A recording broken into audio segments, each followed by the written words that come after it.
really needs to start, in my opinion, for a finish here. It's not a spot you want to hang out for too long. Ian Morgan, 28 years old. This 3 rounds of 5-minute rounds, wasting a lot of energy with that leg lock, like Troop mentioned.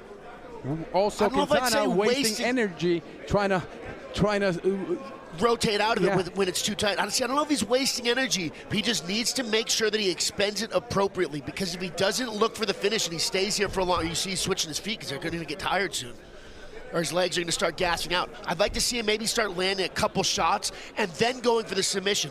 Soften him up, make him try and defend a strike, and then slip in the choke. What's important for Victor Quintana is to stay relaxed and stay breathing. But there he goes, Ian Morgan trying to get that rear naked choke, trying to get his arm in. There's still 2 minutes to go in this round. So he's doing a good job where he just threw a handful of strikes where he's trying to soften him up a little bit to create an opening.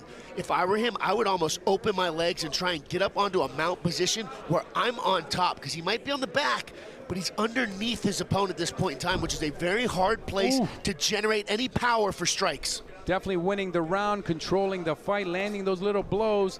Each little blow still adds up, and some of them are connecting on the chin of Quintana. You know, but so one thing for Quintana, this has got to be great for his confidence. He's been here for, what, 2.5 minutes now and has not gotten submitted by a high-level grappler. So this is something that, in my opinion, will build some confidence for him.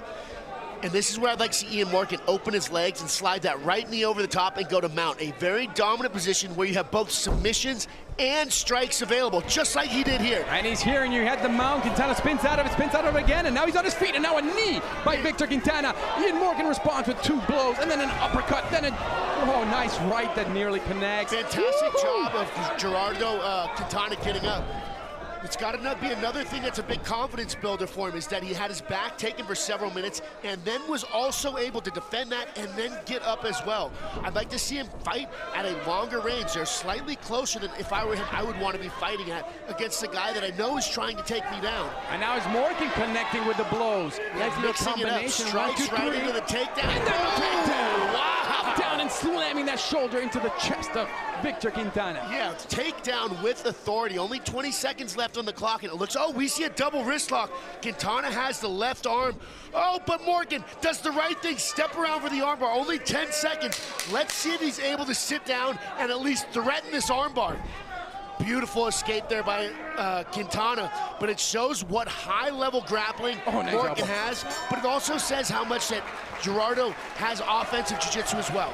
And what high level you always see on Lights Out Extreme Fighting. This was just the first round of Lights Out Extreme Fighting 9. Oh, Blake Bulletproof Troop, we're in for some serious action.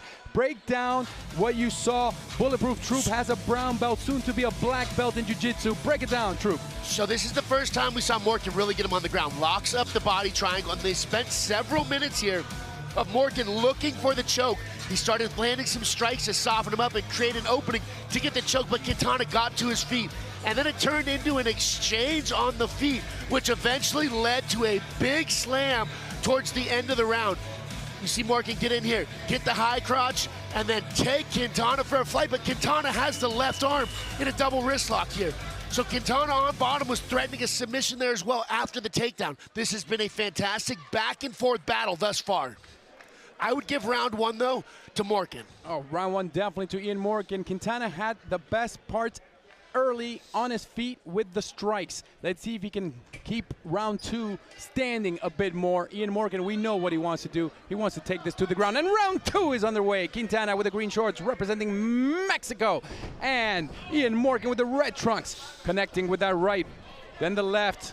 See, Morgan stepped in there and he almost got taken down. He was able to, nice. Morgan quickly, 15 seconds into round 2, gets the takedown with a knee tap. Let's see what he's able to do from here in half guard. What Quintana has to think is, was my kick to the ankle worth of me giving up position, being taken down? Because that's what happened. It was just a lazy kick. Yeah, it caused some damage, but look where you're in. Just we're going to see a pass right here to full mount. He's quarter mount, and he's going to go back to mount. Oh, does he have a head and arm choke? I think he does. So what he needs to do here, if he can get a little bit more to the side and drive his shoulder down, into his opponent's arm. So what happens is he's blocked. Oh, we're seeing a thumbs up out of Quintana, so it must. That's why I said it seems, in my opinion, he needs to get a little bit more perpendicular to his opponent if he really wants to finish this. What does Quintana need to do to be able to get back on his feet right now? Just So if he's okay in this position, I would kind of hang out. I would let Morgan start burning his arm out, but what he needs to do is prevent this. Morgan, I'd bail on, forget the arm triangle. I'm gonna get on top and start landing some big shots. Quintana's doing the right thing by trying to fight to his feet, but now Morgan is on his back. He told you rear naked choke in the second round. He said rear naked choke, takedown, ground control, get his back, and rear naked choke. He has 3.5 minutes to work. He had about this much time in the first round to work from the back. Let's see if he can find more success in the second round. This is not a replay of the first round, but almost the same situation, looking for that leg lock across the body, take the wind out of Quintana, soften him up with some blows, and try to find that little space to put him to sleep and end this fight in round 2. Yeah, so as you can see here, Quintana's trying to turn back into his opponent, which is the right thing, but that body triangle is so tight that you're unable to create the space you need to rotate your body around. But like I mentioned in round 1, it can, this crossface here, it's not crazy deep, but if he can get his arm out, you can still crank a guy's face pretty hard. Not from under the arm like that. Morgan needs to get his left arm on the other side of the shoulder of Quintana.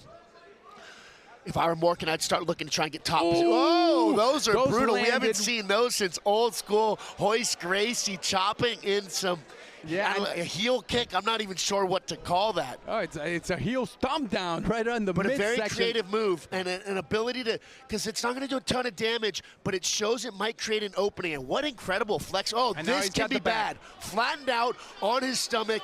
This is a terrible place to be where you're almost unable to defend yourself. You see Morgan trying to get double underhooks. That's going to help him flatten his opponent out.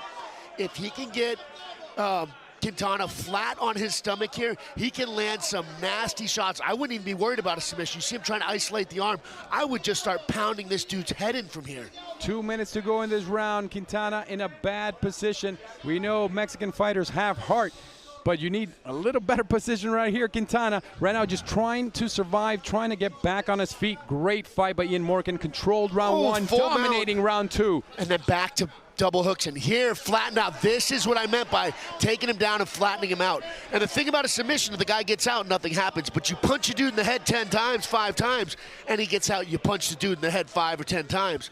Even this, it's not great, but you can crank a guy and cause enough pain sometimes to get a tap. Maybe not inside the lights out extreme fighting cage, but it's still really brutal. Quintana right in front of our cage right here, now responding with some nice elbows to the top of the head. And although it's not a ton of damage, it might open up a cut. I can't tell. No, there's no blood from those elbows.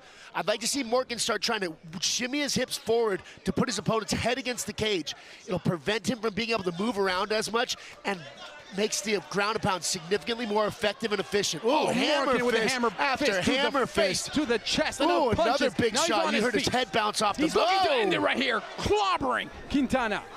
Pushing him up against the cage. Morgan has stayed completely on top of Quintana this entire second round. He's doing a fantastic job of controlling, dragging him back to the ground, letting him get up just enough and then taking it back from him, which is extremely exhausting, and it kills your confidence. Quintana breathing well, but he's eating some blows, showing that Mexican heart, trying to push the arms down, and it's, again, Morgan who comes back with another takedown. So I'm liking to see Morgan has a much bigger emphasis on ground and pound here towards the later parts of round 2. Oh, hearts, toes, and you mentioned Roy Gracie with a heel to the stomach, and now the stomps on the toes. Morgan dishing it all out, all kinds of ways. So Quintana has got to really do something desperate here to get off of the cage. He does not want his hips. He's got the hands open. He needs to use this opening. Oh, spinning elbow and by then Ian right Morgan. Back to the takedown. You can tell that this kid's ground game is incredible the way he gets back to it. Have to applaud the work of Ian Morgan and also the heart and spirit of Quintana. We've seen many fighters just call it quits, and he's been dealing with blows, with chokes, with stomps, with punches, and Quintana says, I'm not going anywhere. You're gonna need to put me out. Break down the replays, troop. So round 2, we didn't see as much offensive output out of Quintana because Morgan was on him. Got him down, starting to beat up his body, and just chipping away, chipping away, chipping away. Not anything crazy big, but each time you're hitting a guy, his life bar goes down. Each time he tries to scramble and get up and he can't, his life bar goes down.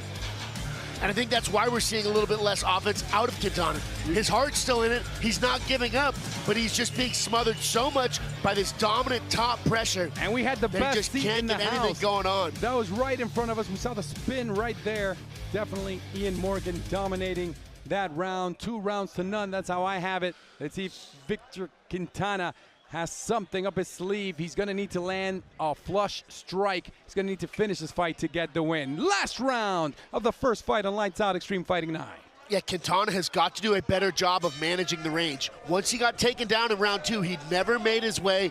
He never was able to create any distance between himself and his opponent. You see him stepping forward now, which is not recommended because you give the guy your hips and it makes it that much easier to take him down. Let's see if he's able to finish this takedown, though.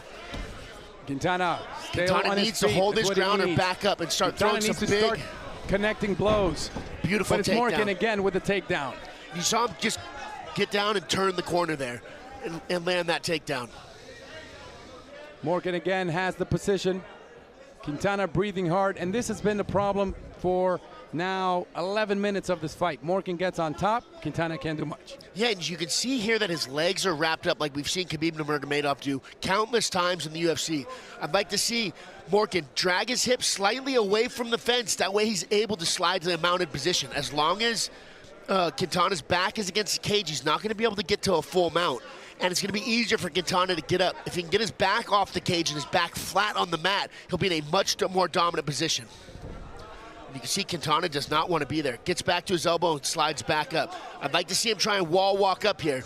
Not wanting to be there and being able to get out of there are 2 different things. And Quintana has Morgan on top of him. The shorter, stockier Morgan is winning with his wrestling right now. Yeah, I am very impressed with the pace that both these guys have been fighting at. Given it's been a lot more. He's got the back. Oh, he's back on his back here with 3.5 minutes left in round 3. I want to say rounds 1, 2, and 3 got on the back with 3:30 left. Let's see if he's able to get that rear naked choke that he predicted. But I love what I'm seeing from Ian Morgan. His energy's not going down. He's keeping the pressure. He's keeping that leg lock. He's keeping the body weight, the wrestling, the control of this fight non-stop. Lots of times you see a guy hold the guy down but then get up and need a breather. Not Ian Morgan today.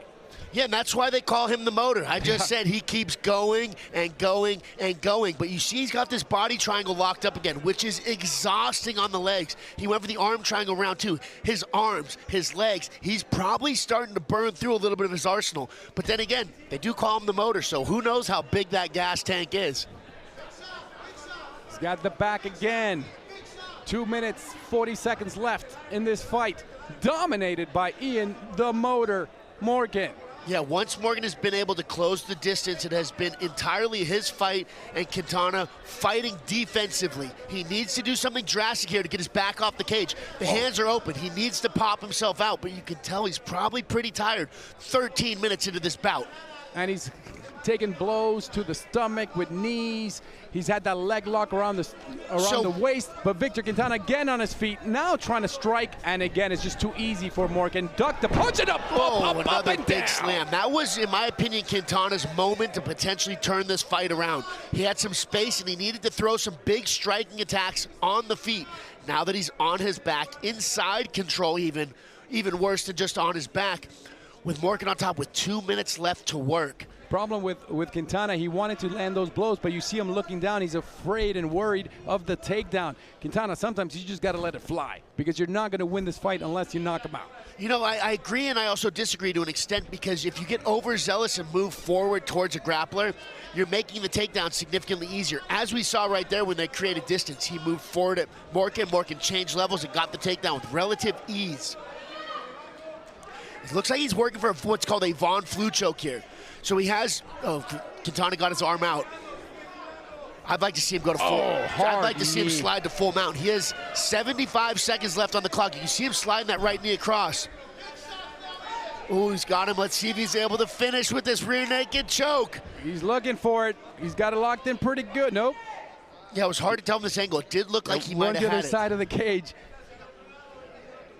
I don't know. Morgan's legs have got to be exhausted. Morgan also has to know he has his fight won. There's only 50 seconds to go. Of course, you want the finish, but you don't want to risk Quintana popping on his feet and then maybe something bad happening. So I think Morgan doing the right thing. Don't worry about looking for the submission. Just hold him 38 more seconds, walk out of here with a win. You know, yes, I'd like to see him continue to look for the finish because, in my opinion, a finish is a real win. Not that a decision isn't, but putting away a guy is, you can't dispute that. There's no argument there.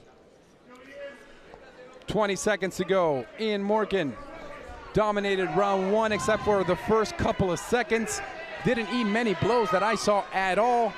Just showed his superior wrestling, superior takedown, superior jiu-jitsu. Oh, he's got the arm with seconds left. 10 seconds left. Let's see, landed some ground and pound shots to get that arm loose. Let's see if Morgan is able to pull this out. Like I said, I love watching guys fight to the finish. Yeah, but he does it smart. He did it. He went for it in the final 10 seconds, not with a minute to go where if he slips out. Agreed, 100%, by Ian Morgan. Yeah, what a fantastic clinical performance. You go for the finish, but you go for it when you have nothing to lose right there, and that's what he did. I agree. Very clinical performance of wrestling with jiu-jitsu by Ian the Motor Morgan. I believe that will probably be a unanimous decision for Ian Morgan. Let's go to the replays. Without a doubt, in my book, it's a unanimous decision. I thought it was a clean sweep. He won all 3 rounds. Some replays. So bam, very beginning, he comes in, throws that right hand, and we see Morgan drop, angles, cut the corner. And another big takedown there by Morgan, landing on top, which was really the story of rounds 1, 2, and 3. Does damage on top and then looks for the submission. Finally, he almost gets this armbar with just a few seconds remaining, and he was looking for it. He didn't just go for it. He's smashing Quintana's face, trying to rip that arm out. But there's not an ounce of quit in Quintana. We are live on Fubo Sports Network. We'll be back with the official decision. Coming up next, the official decision. This is Lights Out Extreme Fighting 9.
Lights Out Extreme Fighting 9, live on Fubo Sports Network, live from Los Angeles. The big man, Shawne Merriman, inside the cage as we await the official decision of the first fight. Let's go to Jim Fitzgerald with the official decision.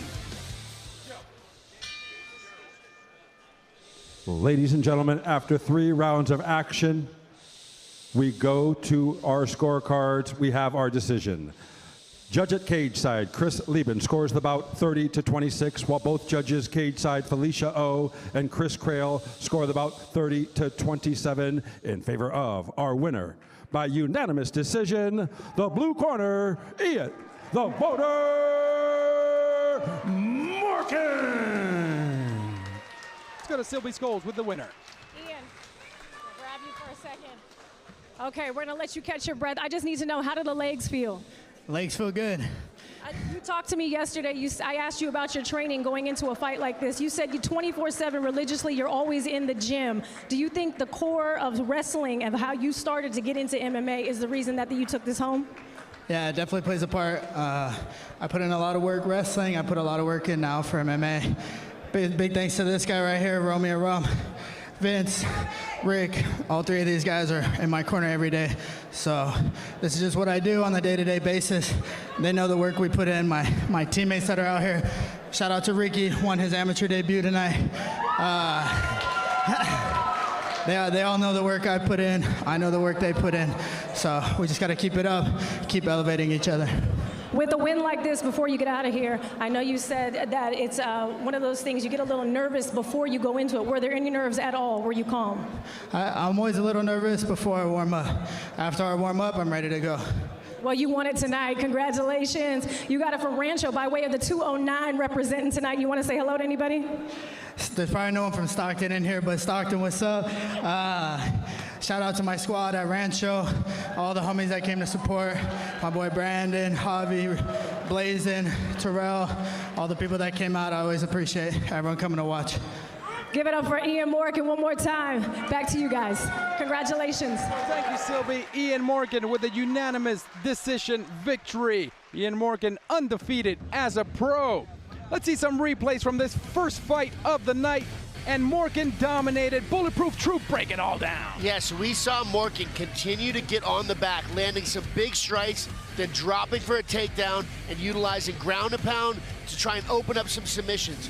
And continually landing big takedown slams, a knee pick there, and staying on top and all over Quintana. Morgan dominated, unanimous decision victory. He mentioned it in the post interview with Sylvie Scholes. Yeah, wrestling is what I do, and I'll do it all day. And he dominated, controlled this fight using that wrestling. I don't think we're going to see many decision victories tonight. We're going to see some lights out. We're going to see some knockouts. This went to decision, but it was about as dominant a decision as you can get. And not only that, but we saw both guys really trying to look for a finish throughout the fight. Even in the last seconds of the fight, Ian Morgan here is trying to rip that arm out and get a submission win. Ian Morgan gets his arm raised. Quintana, his opponent, started clapping before the decision. I like seeing that. No, oh no, the judges robbed me. We have a lot more. Coming up next, Miguel Ceja versus Carlos Too Pretty Morales. Lights Out Extreme Fighting 9.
NBA superstar Gilbert Arenas and king of NBA Twitter Josiah Johnson talk to the biggest names in basketball on No Chill. Check them out Sunday nights at 7 p.m. Eastern on Fubo Sports Network and anytime on YouTube or wherever you get your podcast. No Chill with Gilbert Arenas. Lights Out Extreme Fighting 9. We have 6 pro fights, but let's go to Silby with more. Thanks, guys. Listen, we're here. Lights Out, number 9. It's happening, the main card right now. I want to talk about the co-bout that's coming up. Mateus Camilo against Alberto Romo, who's coming in at 4-0, and Mateus straight out of Brazil. He's hungry. They're both ready. I talked to the guys yesterday. It's going to be a battle to the finish. So stay tuned for that one coming up. That's a co-main bout. Right here, Lights Out. We're reporting live to you from Burbank, California. I'll see you guys in a minute. Back to you guys. Thank you, Silby. Co-main and the main event are going to be awesome. But so is this one coming up. Flyweight fight, 125 pounds. Miguel Ceja taking on Carlos Super de Morales. There's Ceja taking on Morales. Live on Fubo Sports Network. A Latin flavor in this fight, and we're going to see tons of fury. Let's get to know more coming up next. This fight. You're watching Lights Out Extreme Fighting.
Lights Out Extreme Fighting 9 from Burbank, California continues. We are live on Fubo Sports Network. Co-main, main event, a lot more coming up, but this one's going to be a good one. Flyweights, 125 pounds. Walking in first, it's Miguel Ceja. With the mariachi and the Mexican music blasting, Miguel Ceja. He's even got a little logo. Troop, how do you see his entrance? Yeah, Miguel Ceja is a tough guy, well-rounded fighter, but he says he likes striking and has a lot of unorthodox strikes. So expect to see some surprises. Also, brown belt in Brazilian Jiu-Jitsu with 14 years of experience. He's predicting a round 2 finish. He didn't specify what he thought it would be, but he thinks he's winning in the second round. His last fight back in October of last year, he won by split decision. He's got a brown belt in Jiu-Jitsu. I'm going to mention it. Bulletproof Troop also has a brown belt in Jiu-Jitsu, soon to be black belt in Jiu-Jitsu. What can we expect from Ceja right from the start? You know, he says he has unorthodox striking, so when they're at a big range, might see him throw out some crazy kicks. And a big reason why you don't see that in some mixed martial arts fights is because guys don't want to get taken down. But being a brown belt in jiu-jitsu, Ceja is very comfortable on the ground. So he doesn't mind doing some wild stuff at the risk of potentially being taken down. So you don't want to blink during this fight, because if one of these wild strikes lands, could be lights out.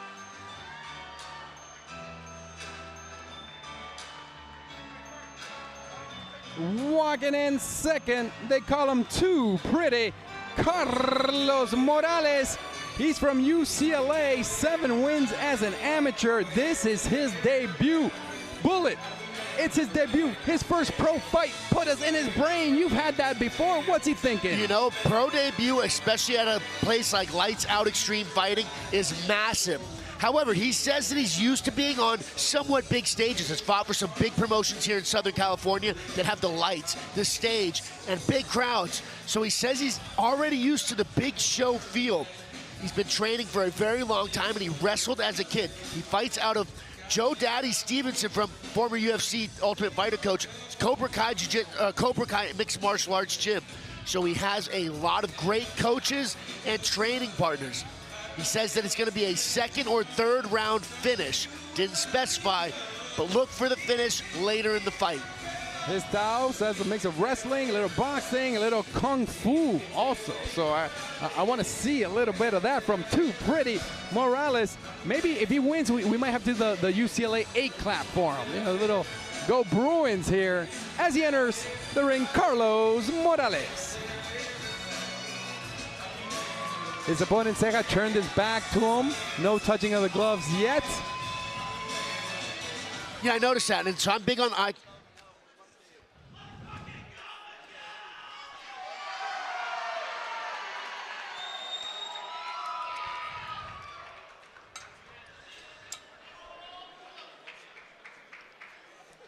Let's go to the tail of the tape for Miguel Ceja and Carlos Morales. Ceja, 30 years old. Morales, 4 years younger at 26, but also 4 inches shorter. Yeah, you can see a significant height advantage and probably reach advantage for Ceja. Pro debut for Carlos. Miguel Ceja, 1-1 pro record. Lights Out Extreme Fighting. We bring some of the best up-and-comers. Keep your eye out on Carlos Morales if he can start his career with the win.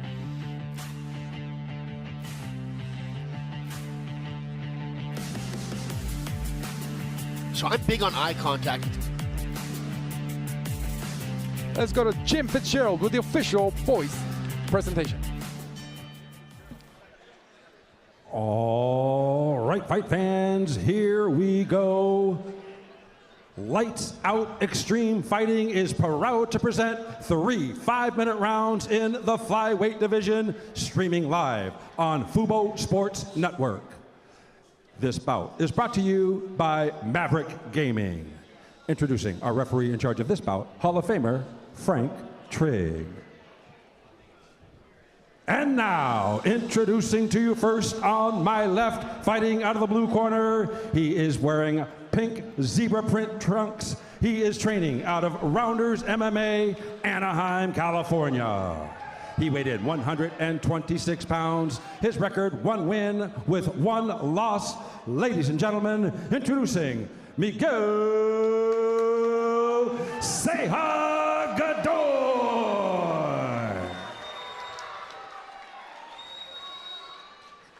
His opponent across the cage on my right, fighting out of the red corner. He is wearing white trunks. He is training out of Joe Stevenson's Cobra Kai and White Tiger Gym by way of Victorville, California. He weighed in 126 pounds. Tonight, he is making his professional debut. Ladies and gentlemen, introducing Carlos Too Pretty Morales. All right, fans, once again, our referee in charge, Frank Trigg, to give final instructions. All right, gentlemen, you got instructions in the locker room. Obey my commands at all times. Protect yourself at all times. You want to touch gloves, do it now. Go back to your corners and come out swinging.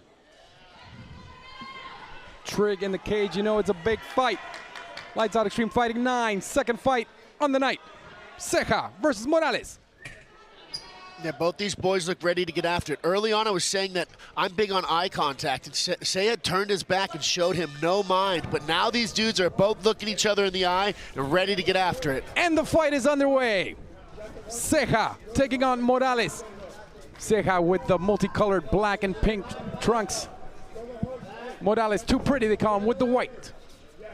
We saw a stance shift out of Ceja. Now he's fighting orthodox, where we saw him fighting southpaw earlier on. Nice little kick and then hook by Ceja. Comes in with confidence.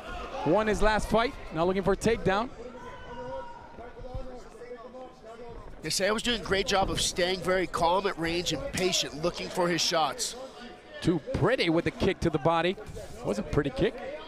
Yeah, we've seen him throw a handful of those low leg kicks, which have been extremely effective at the very highest levels in the UFC. Ceja keeping that distance, slight reach advantage.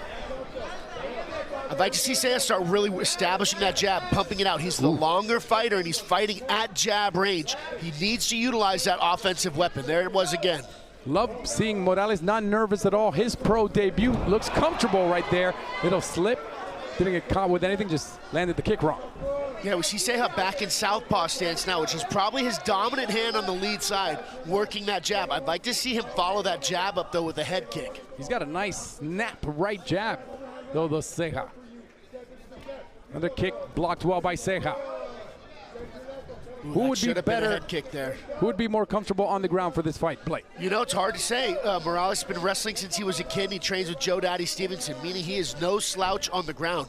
Ceja's a brown belt in Brazilian Jiu-Jitsu, so he's no slouch on the ground. It's really hard to say. It might be the better striker ends up getting the most advantageous positioning. Look at Morales switching from southpaw, back again. Morales has landed probably about a half dozen of those low leg kicks thus far in Ceja, which are really going to start taking their toll if this fight reaches the halfway point or beyond. And also going to a decision, you want to add points, and all those kicks, they do add up. Ceja, though, keeps going forward. A lot more successful offense out of Ceja with his right hand forward in the southpaw position. He's got the leg, looking for the takedown. Ceja using good defense, but he eats an elbow. That was a fantastic job of mixing it up by Morales. Going for the takedown, had him thinking that, and came upstairs and landed a big shot against the cage. Smart, couldn't get the takedown, landed the blow, backed away, resets. Winning the first round, in my book, is Carlos Too Pretty Morales. Yeah, very close round, though, but I agree with you. By a slight advantage, and I think those chopping low leg kicks have been one of the things that have been getting him there. Now, lots of judges, they like to see the fighter that is going forward, but Ceja is going forward, but he's not landing true. Right, I agree with you. Ooh, gets in on another single leg. Let's see if he's able to finish this. He's trying to run the pipe now. Or does he bail and goes back upstairs again? That time he went for a swing. Before it was with a shorter elbow. I think it was smarter with the elbow there. He missed with the swing, but why not? He was looking to unleash damage with that punch. I would really like to see Ceja start bringing some kicks upstairs. Oh, nice combination. Nice 1-2, the left and the right. And look at Ceja dropping his arms, has confidence. Now the boxing showing. There's that right jab I mentioned. Ceja now controlling the fight. Nice rib. Shot with the knee. Ceja turned it around with a little 1-2. Yeah, look how he caught him right in the eye. You saw a little bit of wincing. Again, you see him wincing with his left eye a little bit. And it wasn't a thumb, it was a clean punch. Yeah, which happens. Sometimes you get punched right in the eyeball, and it'll have a very similar impact. Ceja's doing a good job of being patient and picking his strikes here, not getting too wild, because we know Morales will drop for that takedown again. Ceja, the only thing that's worrying me a bit, he's dropping his hands a lot, so there's going to be space for Morales. Ceja's no fear at all. Look where his arms are. Yeah, true. It is extremely wild to be that close to your opponent, but you can tell he's comfortable, and he's almost trying to, in my opinion, lure Morales in so he can counter-strike. He's been doing a great job landing that right hook, especially when Morales comes charging in. Well, let's see if he gets his guillotine here. He's under the neck. He needs to kick this left leg over the top and try and come high. Help out Too Pretty Morales. What can he do to get out of this? So Morales needs to avoid the legs getting wrapped around him. Good job there. Nice. Great job defending that. It looked like he was under the neck. Blood on the nose of Morales. That jab I mentioned early is so fast, so nasty, and that's what caught him right in that left eye. And I think just now Morales is finally being able to see well out of that eye. Yeah, he's definitely starting to be more offensive. When he was wincing after his eye, he did not have a whole lot of offensive output. We're definitely seeing a lot more out of him here now towards the end of the round. Final seconds in this first round. I had it for Morales early, but I'm gonna flip it on you. Ceja with that 1-2 and the damage cost. I gave the first round to Ceja. How did you see it? You know, I agree 100% with you. I would have given it to Morales up until probably that 1-2 that caught Morales wincing a little bit. From there, I think it was a slight change, but not a dominant win of the round. I could see it potentially going either way, but I would give it to Ceja as well. Blood, though, sways people, and let's look at the replays. A kick and then the nice punch. Just the boxing, the precision by Ceja, I think, is what won him the fight. Yeah, he's doing a fantastic job of utilizing his lead hand, which is his right hand in the southpaw stance, boom, boom, to land some big shots. There's that right jab. It's effective. It's not much power, but when it hits you right in the eye, causes damage, and that's what I believe gave Ceja the round, but not by much. And not just that, but he follows it up. But Morales is no slouch, has continued to get it on that single leg. But this time, Ceja almost caught him in a guillotine. I'm excited to see the adjustments going into round 2. Hall of Famer Frank Trick waiting to start round 2. Ceja and Morales, they call him too pretty. Well, that nose, that eye, that chin not looking too pretty right now. Let's see how he bounces back. Again, it's his debut, and the second round is underway. Ceja with the pink and black trunks. Morales, too pretty from UCLA with the white. Swinging wild and not connecting.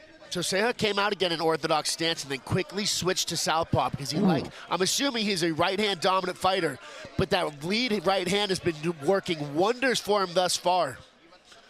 The combinations have worked nice also for Ceja. And he's really established that jab, pumping it out now, keeping him thinking about it. He's pointing at his feet. Let's see if he tries to kick him in the head or something off this. I'd really like to see Ceja start coming upstairs with some kicks, particularly from this southpaw stance. The confidence are there for Ceja. He keeps dropping his hands. He's telling him, you can't hurt me. Hit me right here. He's pointing down at his feet, pointing at his stomach. Ceja, all the confidence in the world. Morales would have a space if he wants to swing with an overhand right. Ceja's dropping those arms. Now Morales looking to drop Ceja. Morales is definitely trying to drag him down, but Ceja did a fantastic job there of staying on his feet. Morales is not giving up on this takedown, though. Perfect takedown defense right there by Ceja, using the cage as his friend. I'd like to see him suck. If he can lock his hands here, he can jerk those hips back. But Ceja's doing a fantastic job of trying to get his hips back and sprawl out. We've seen boxing by Ceja. We saw an attempt at a guillotine. Now some good defense from that takedown. I'm wondering if we're going to see Morales break and land some shots. Oh, it goes back to the clinch this time. I'd like to see him open up, land a few strikes, and then drop for a double into the cage.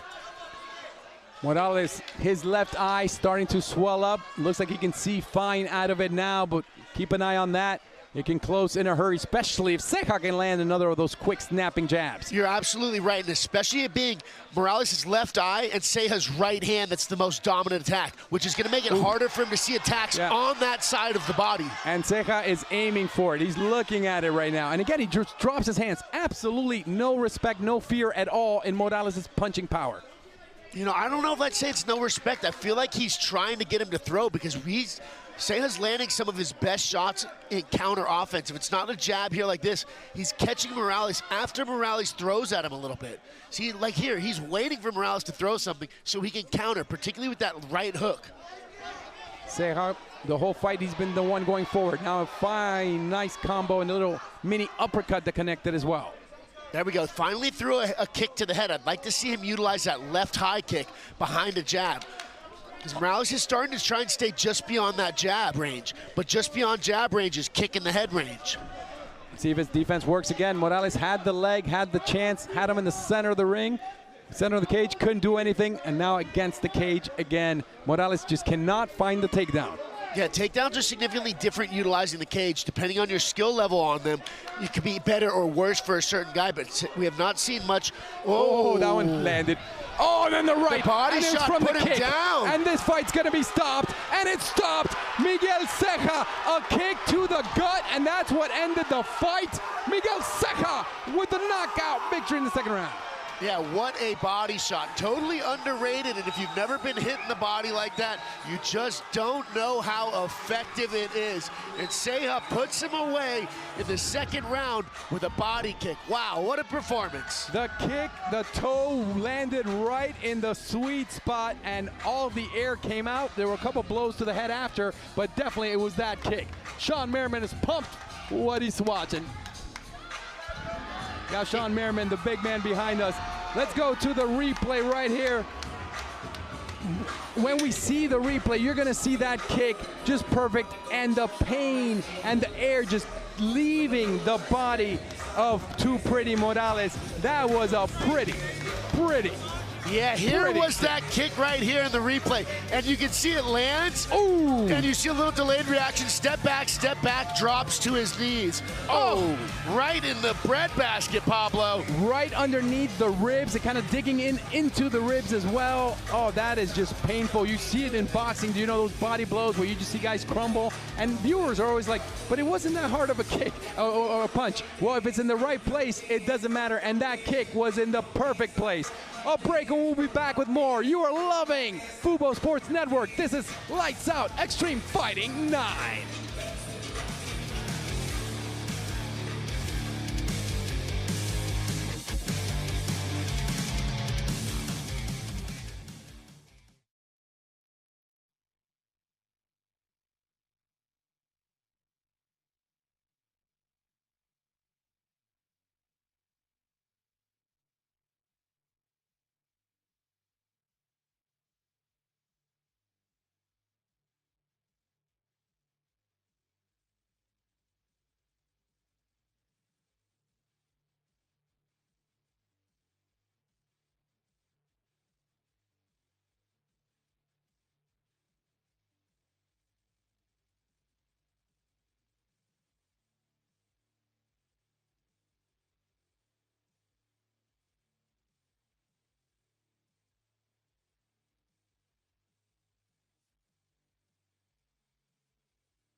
What a fight you're watching live on Fubo Sports Network. This is Lights Out Extreme Fighting 9, and we saw a finish with a gorgeous kick to the body. Blake Bulletproof True. Yeah, what a kick. You saw the delayed reaction, but it ended up putting Morales down. Let's go to Jim Fitzgerald with the official decision. Ladies and gentlemen, at 3 minutes, 7 seconds of round number 2, referee in charge, Frank Trigg, stops the contest due to strikes. Our winner by TKO, the blue corner, Miguel Ceja-Gador. Miguel with the victory. Sibby Skulls with the interview. McGravier, you want to stay? We're going to get Miguel in just a second. Giving credit where credit's due over here. Let me get you right here. The vet is in the building. I talked to you yesterday. You said you're relying on that veteran status that you have. Is that what you brought to the table tonight? I brought a little bit of it. I knew a lot of people were writing me off. I haven't really got a finish in any of my fights. I know I fight like a dog. Any of my teammates can tell you, anybody that's seen my fights, I fight like a dog to the very end. You're going to have to kill me to put me out, and that's pretty much what it was. I knew he was a tough opponent. I came in here drilling everything I needed to. I knew he was trying to finish me, but I wanted to finish him as well, and that's what happened today. The first thing I said when I talked to you yesterday, you're so calculated. You watched what he was doing. You're one of those fighters that actually pays attention to your opponent coming in. You said the reason you got into MMA was that Pettis versus Henderson, when Pettis landed that Showtime kick. Are you feeling like that right now? Yeah, a little bit. I felt it when I kind of heard him a little bit. I threw a front teep to the stomach. My coach was calling and I threw it, and I just saw him kind of wilt a little bit, and I had to jump on it. I clocked him, I think it was a right straight, and then that's when he fell, and I had to jump on that. And yeah, pretty much same kick, you know, stuff like that. See what I'm saying? Calculated. You knew everything that you just did right now. Great memory. Give it up one more time for Miguel Ceja. Congratulations. Thank you. Thank you, Sibley Skulls. Ceja is happy. Now, he says that he finished him with the punches, but no, it was the kick. The fight was over as soon as he landed that kick. Break it all down with these sweet replays. Yeah, so he was chopping with those kicks, but it was the lead hand, in my opinion, that really was what it got that jab open, because he was able to keep him at this long range, chopping low leg kicks. So when he finally brought it back up to the body here, you can see the delayed reaction, and then Morales goes steps back. Oh man, what did he just hit me with?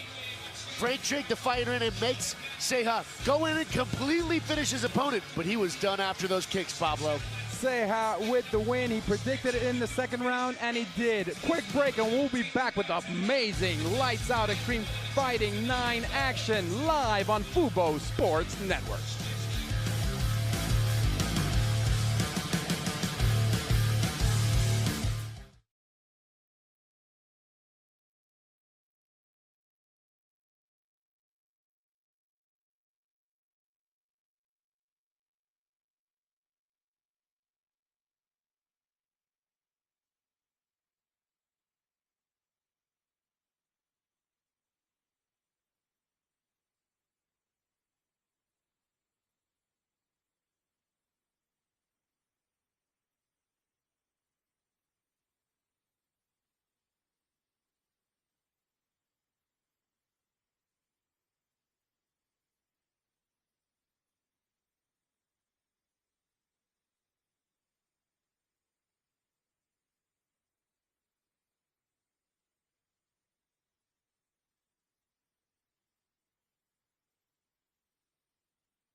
If sports fans built a streaming service. Fubo is like the best of cable, plus the best of streaming. Okay. Yeah, thinking of calling yourselves the Big Kick It, because you're helping people kick cable. Sorry, I feel like that's a little close to your...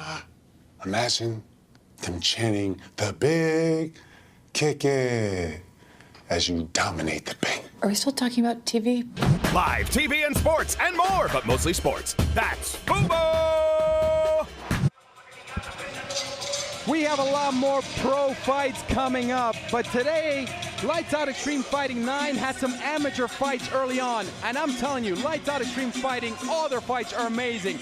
This was the second fight of the night, an amateur fight, and what a show that we saw put on by Richard Salazar. These are the replays. Salazar with the black trunks, and that's a strong punch, but everything we saw, Bullet, was impressive. I was impressed with these guys front to back, on their feet, on the ground, grappling, and what better way to finish this fight besides turning someone's lights out? Yeah, Salazar showed two amazing slams, and then he finished it with the right feint jab to the chest and that left hook. That was beautiful. The knockout of the night so far. Definitely knockout of the night thus far, Pablo. I agree 100% with you. Lights Out Extreme Fighting 9. The action continues. The next fight at 170 pounds. Julian Duckenfield taking on Gary Evans. Two personalities just as strong as their punches. Lambo Duckenfield. I'm fighting some fighter out of Bakersfield, California, named Gary Evans. Today was my first time meeting him at weigh-ins, and yeah, he seemed like a nice guy, but we're here to fight, so. I believe I'm gonna win because I just feel I'm overall just a better fighter. I feel like I'm more tenacious, I'm more aggressive than this guy. Yeah, I'm gonna show it tomorrow night. Something I have to say to Gary Evans would be, I hope you've been training. I hope you're ready, because I'm coming to fight and I'm coming to finish you. I started fighting around COVID time, so about three and a half years ago, I think. At first I was playing football and that stopped because of the coronavirus. So I started training, got in the cage, fell in love with it. But you know, I've been fighting my whole life, so you know, this is nothing new to me. It's just, there's lights and camera and action added to it, which I like. Thank you, Lights Out, for this opportunity. I won't disappoint. Everybody stay tuned in. Make sure you don't blink. I'm fighting Julian Duckenfield. I've been trying to get as much rounds, MMA rounds, boxing rounds, jiu-jitsu, wrestling. I've been doing a lot of running, and I just think it's a good time for me. I've been training for a lot of years, on and off, and I think it's just falling together at this time. I don't think I'm gonna win. I don't know if I'm gonna win. I wanna fight hard, and I wanna be able to fight for 3 rounds. And if the win comes, then praise God, but if I lose, praise God. I just want to get in there and fight. I grew up in a small town, McFarland, California, and growing up there, that's all we kind of did was fight each other and box each other. And then I got into boxing, just watching TV, and I like boxing. And I had some downtime, I guess, in life, and about 26, I got into MMA. I've never been this focused, this serious, this in shape. I should be the best I've ever been. I want to thank Lights Out for this opportunity. I want to thank the promotion. Thank you guys for having me here. It's a true blessing. Thank you. Coming up next, Julian Duckenfield takes on Gary Evans. This is Lights Out Extreme Fighting 9, live on Fubo Sports Network.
We are back, Lights Out Extreme Fighting 9.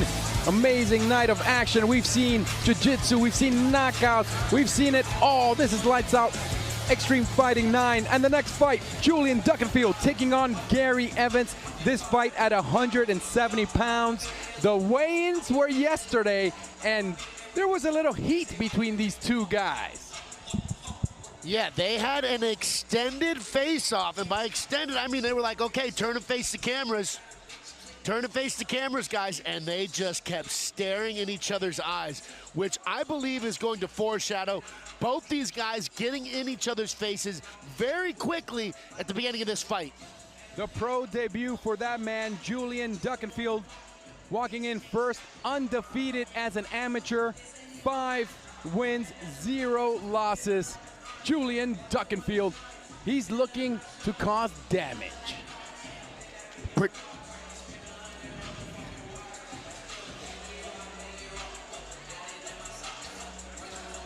So Julian says that he loves pressure, looking to damage his opponent, and he says he's going to get a knockout before the end of the second round. And he says it's his right hand that he uses to make people go, lights out. The right hand, I would like to see some of that video of the weigh-in to see that tension between Duckenfield and Evans. Duckenfield, 12 years younger, 25 years old. Gary Evans, 37. He said it in his package, in his interview. He said, hey, where I'm from, we like fighting. I like to fight. I might win, I might lose, but I know I'm coming to fight. Like and he's got words. Curtis Milliander in his corner, former UFC fighter, so you know he's in there banging with some solid guys in training.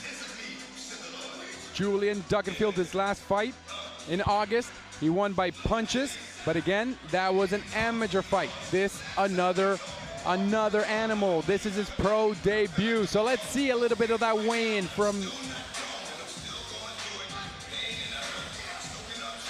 Here's a little bit of that stare down.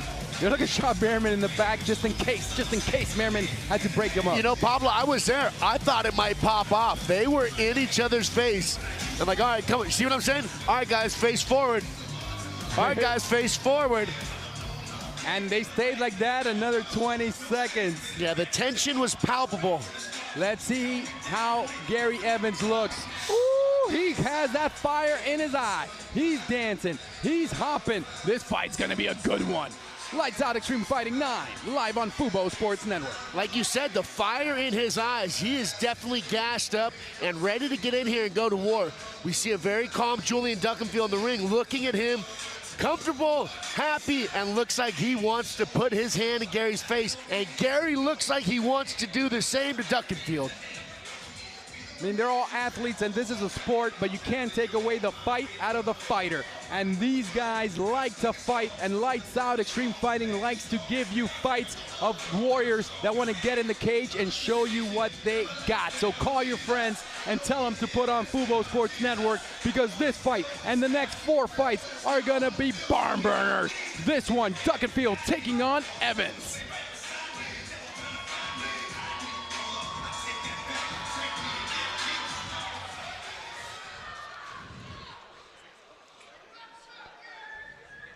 Let's go to the tail of the tape of Julian Duckenfield and Gary Evans. What numbers jump out to you, Bulletproof Troop? For me, is the age difference, 24 and 37. The age is the big one. Julian Duckenfield is a very athletic-looking 24-year-old. Not that Gary Evans doesn't look athletic, but 37 years old. I'm not sure what type of athletic capacity he still has in himself. Let's go to Jim Fitzgerald with the official fight presentation. All right, fight fans, here we go. Lights Out Extreme Fighting is proud to present 3 5-minute rounds in the welterweight division, streaming live on Fubo Sports Network. This bout is brought to you by Family First Life. Once again, our referee in charge of this bout, Rafael Davis. And now, introducing to you first on my left, fighting out of the blue corner, he is wearing black trunks. He is training out of the Den Training Center in Yorba Linda by way of Woodbridge, Virginia. He weighed in 170 pounds. Tonight, he is making his professional debut. Ladies and gentlemen, introducing Julian Blambo Duckenfield.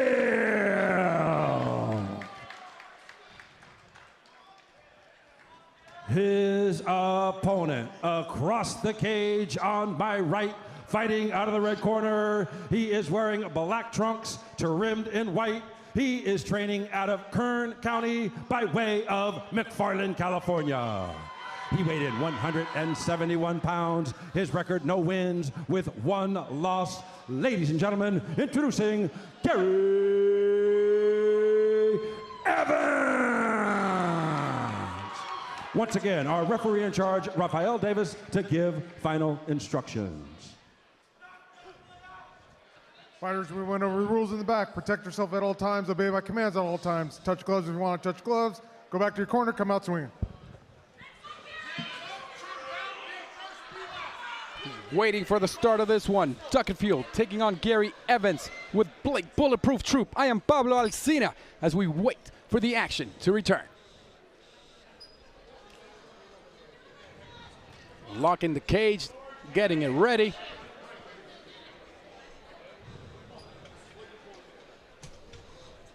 Yeah, Julian Duckenfield is staring at Gary Evans. Looks like he is ready to jump on him.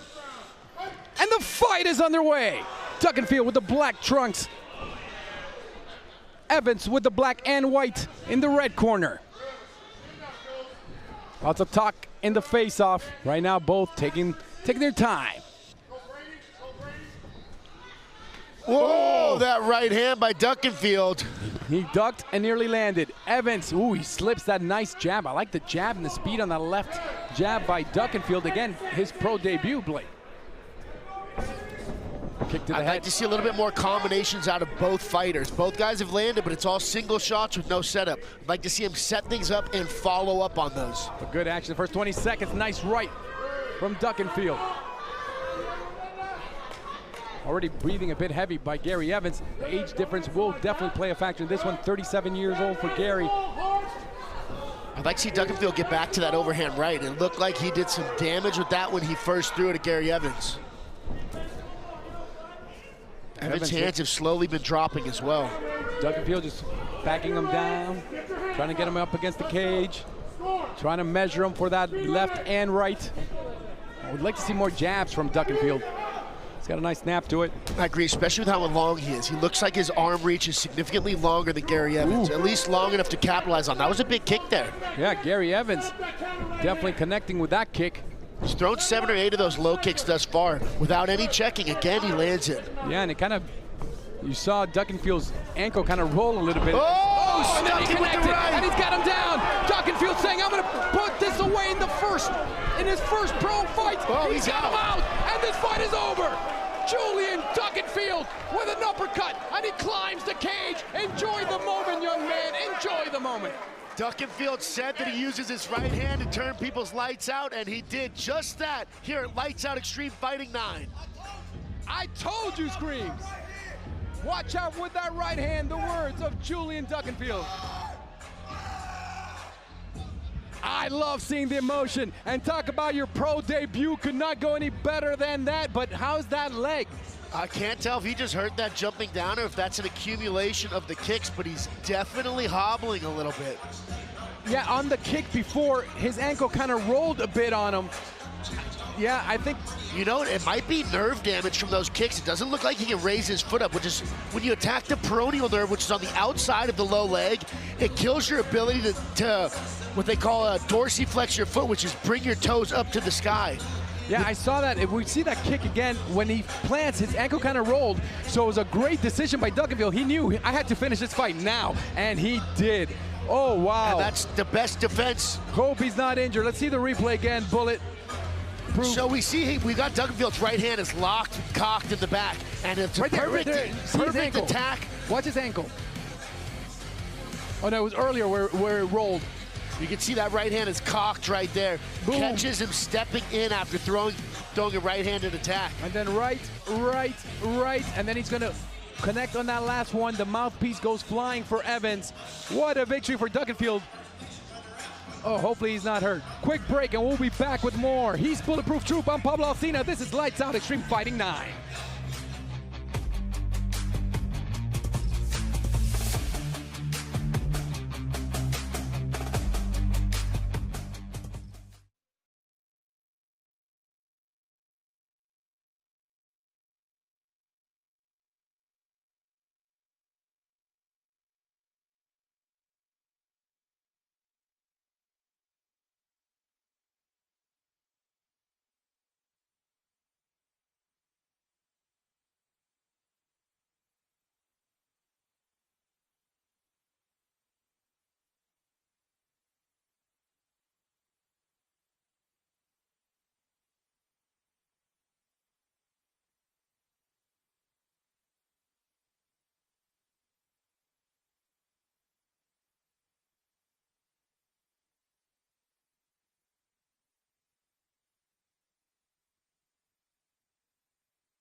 We are back, lights out, Extreme Fighting 9.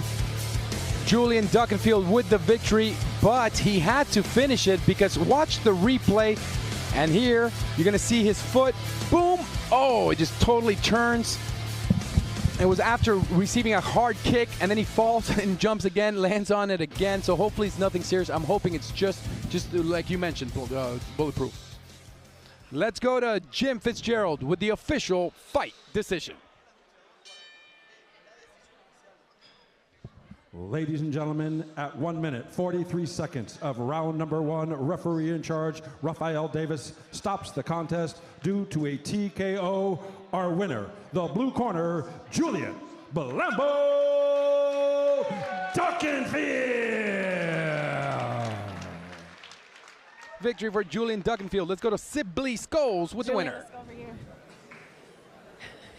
All right, guys, so Julian, I was trying to chase you down every corner I saw you in yesterday for weigh-ins. We didn't get a chance to talk. I got to see you right now like everybody else out here in the cage. How do you feel as your pro debut taking the win? I mean, I already said I was going to knock my opponent out. I also said he was a good fighter, a good guy, but it's nothing personal. It's just business, you know what I'm saying? And at the end of the day, you know, I got respect for all my opponents, but what I say is law, and I said I was going to stop him in under 2 rounds. That's exactly what I did. So I hope everybody out there enjoyed the show. And yesterday, you two were going back and forth at it already. One of the two fighters that I saw just going at it. You're messing with your finger right now. Are we doing okay?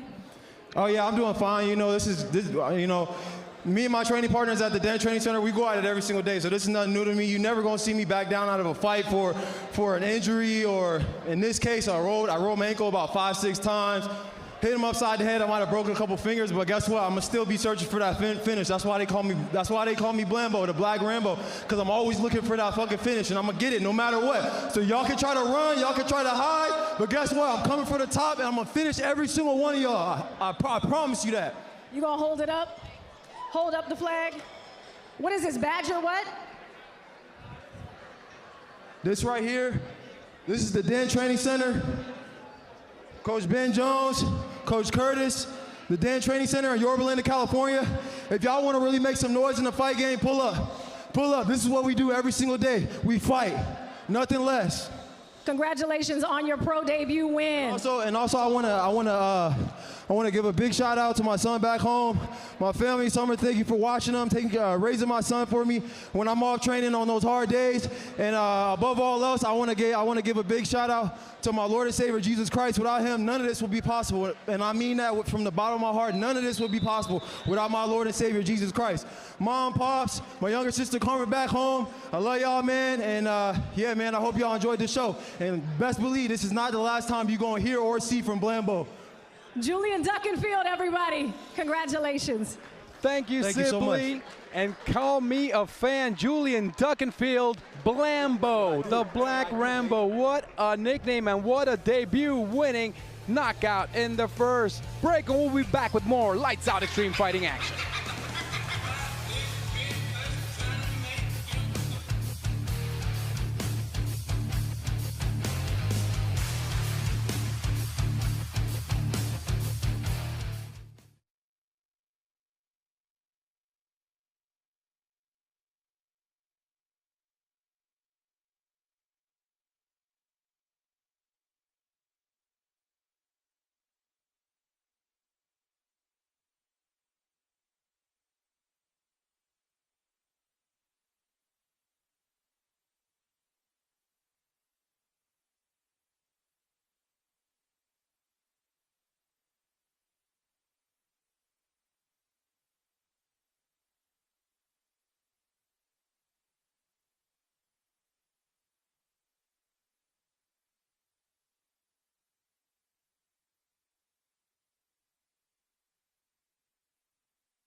if sports fans built a streaming service. Can't believe the football season is over. Yeah, but with my stuff, we can rewatch all the games we recorded. The Minnesota comeback. JJ's finale. Butt punt. Oh, is that what the My Stuff feature was invented for? Saving butt-related content? Because I thought it was for keeping your favorite TV shows and movies all in one place. I'm sorry, Mr. Sanchez. Live TV and sports and more, but mostly sports. That's Fubo!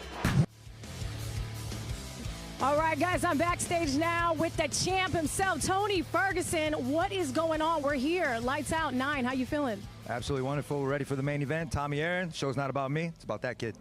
Talk to me why exactly you're here and give us all the details. I'm cornering Tommy Aaron. He's one of my students. He's making his way up the ladder, and we're here to take over, and we're going to get this W tonight. How you feeling about him from the beginning since you started to right now? What's it feel like for you? The kid's unbreakable. A lot of my students are the same way. They're either pro or they're going to school full-time, and this kid's pro. He's going to make his way up. What are we loving so far that you've seen tonight about Lights Out? I haven't seen anything about Lights Out, but I know we're going to steal the show as soon as we walk out there. I guarantee you this show is doing awesome. I know it's probably sold out, and we're here already. So, Shawne, good job. And as much as you love here and you're being in his corner, UFC, talk about that for a moment, where we see that going. You know what? We're going to keep our stick on the ice and hope that our meat doesn't loaf. So it's cool. Oh, say it again. Say it again. Keep your stick on the ice and don't let your meat loaf. We're here to have fun, guys, and we're here to take over. And you heard it here right now. Tony Ferguson. Continue on with the fights, guys. Sibley Schools with El Cucuy, Tony Ferguson. I've interviewed him several times. Love that guy, his personality. Inside the cage, nobody gives more than Tony Ferguson. How is he as a teacher, though, Bulletproof? Because his prodigy, his trainer is going to be You know, today. I've never actually went to a class with him, but I've trained with him several times at Black House MMA, and his unorthodox style is incredibly hard to figure out. He does all kinds of wild things, wild attacks, incredibly different takedowns, Imanari rolls, and all kinds of things. I'm assuming that he's probably showed Tommy Aaron, our main event fighter tonight, who he's here cornering, some of these unorthodox attacks. And Ferguson's great with submissions. He's great from different angles. So I'm definitely think we're going to see some jiu-jitsu from his prodigy, and they call him the Spaniard. So it's going to be a good one, but it's not going to be easy. His rival also comes to fight. He's fighting a very tough Mexican-style boxer who really embodies the Mexican fighting spirit. So I expected to see fireworks in our main event tonight, Pablo. Tommy the Spaniard Aaron versus Jose Matuz is the main event, but we still have more action today. 3 more fights on Lights Out Extreme Fighting 9. Christopher Hernandez Jr. taking on Daniel Ayala. Let's learn more about these great personalities.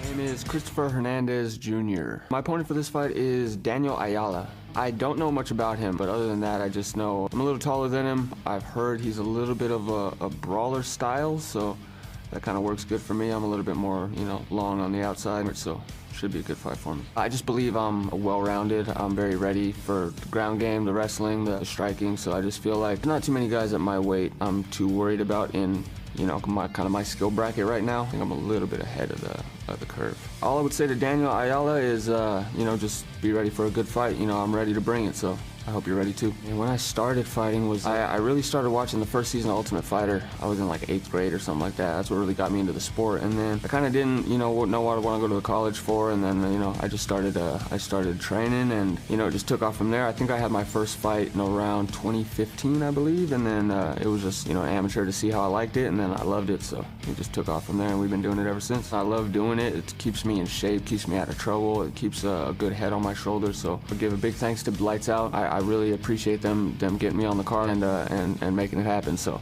yeah, Lights Out, you guys. Appreciate it. Mi nombre es Daniel Alberto Ayala Flores. Mi rival es Christopher Hernández. Nos hemos preparado mucho, hemos estado entrenando muy fuerte y vamos preparados para noquear en el primer round. Comencé hace mucho tiempo en boxeo.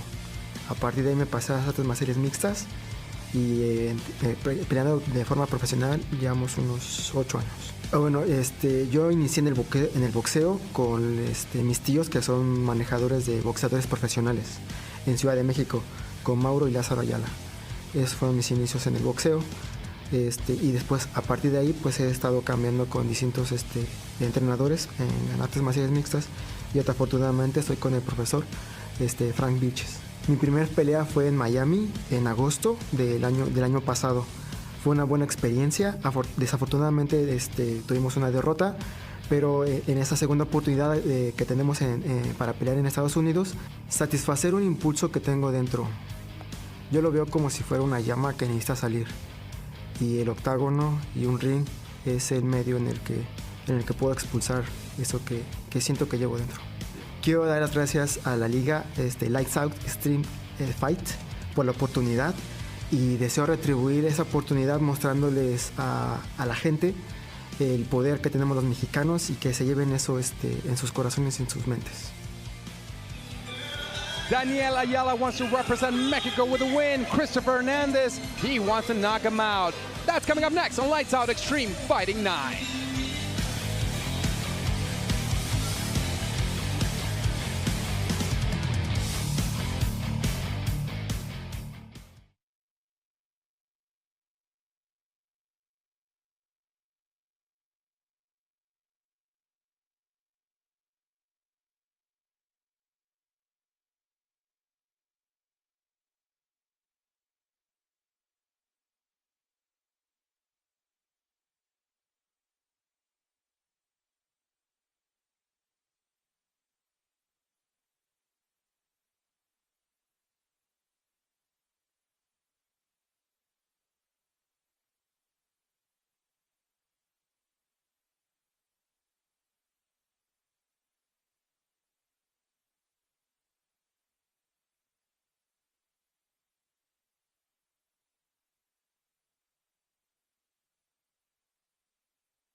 We are back, Lights Out Extreme Fighting.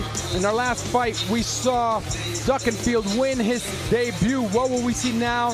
Featherweight fight, 145 pounds. Entering first out of the blue corner, 30-year-old Christopher Hernandez.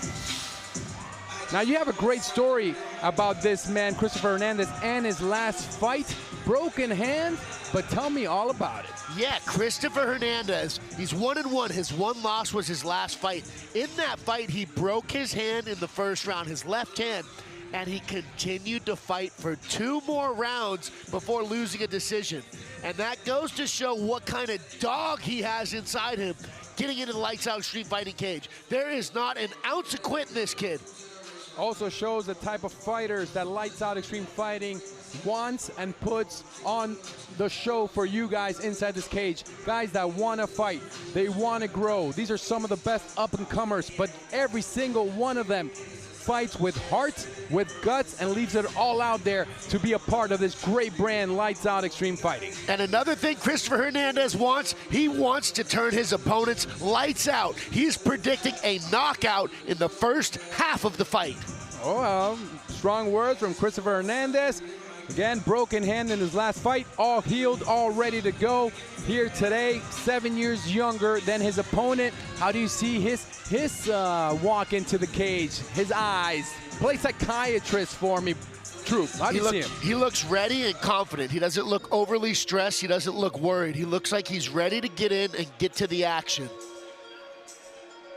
out of the red corner, from Mexico, Daniel Ayala. He says he grew up with a boxing family. In Mexico, of course, boxing is king, but MMA is making its way all over Mexico. There's UFC champions from Mexico. I have Goyito next to me, Goyito Perez, former UFC fighter from Mexico. Mexico fighters always give their all. Viva Mexico! I lived in Mexico for a year. My wife is from Mexico. All the love for that country, but especially for their warriors.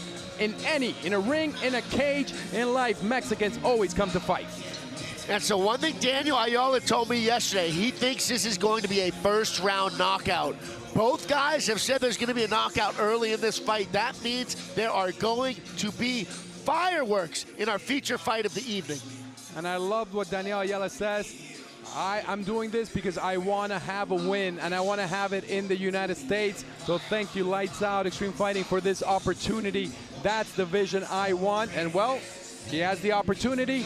Get in there, but he has a tough Christopher Hernandez in front of him. Absolutely, but his record of only having 2 fights in mixed martial arts isn't the whole story. He has been a professional boxer for 8 years. I'm not sure how many fights, but he is a very experienced competitor in combat sports. Relatively new to mixed martial arts, but not new to fighting. Tell the tape, she'll definitely show it, but definitely height advantage for Christopher Hernandez. So let's go to the tail of the tape between Christopher Hernandez and Daniel Ayala. Which number jumps out to you? The height, the big one for me. The height is the big one, 6'1" to 5'5". That's 8 inches of difference in height, which means we probably see a very similar difference in the reach. Record of 1-1. Let's go to Jim Fitzgerald with the official fight presentation. Here we go. Lights Out Extreme Fighting is proud to present 3 5-minute rounds in the featherweight division, streaming live on Fubo Sports Network. This bout is sponsored in part by Everbowl. Once again, our referee in charge of this bout, Hall of Famer Frank Trigg. And now, introducing to you first on my left, fighting out of the blue corner. He is wearing black trunks trimmed in white. He is training out of Millennia MMA, Rancho Cucamonga. He weighed 145 pounds. His record, 1 win with 1 loss. Ladies and gentlemen, introducing Christopher Churro Hernandez Jr.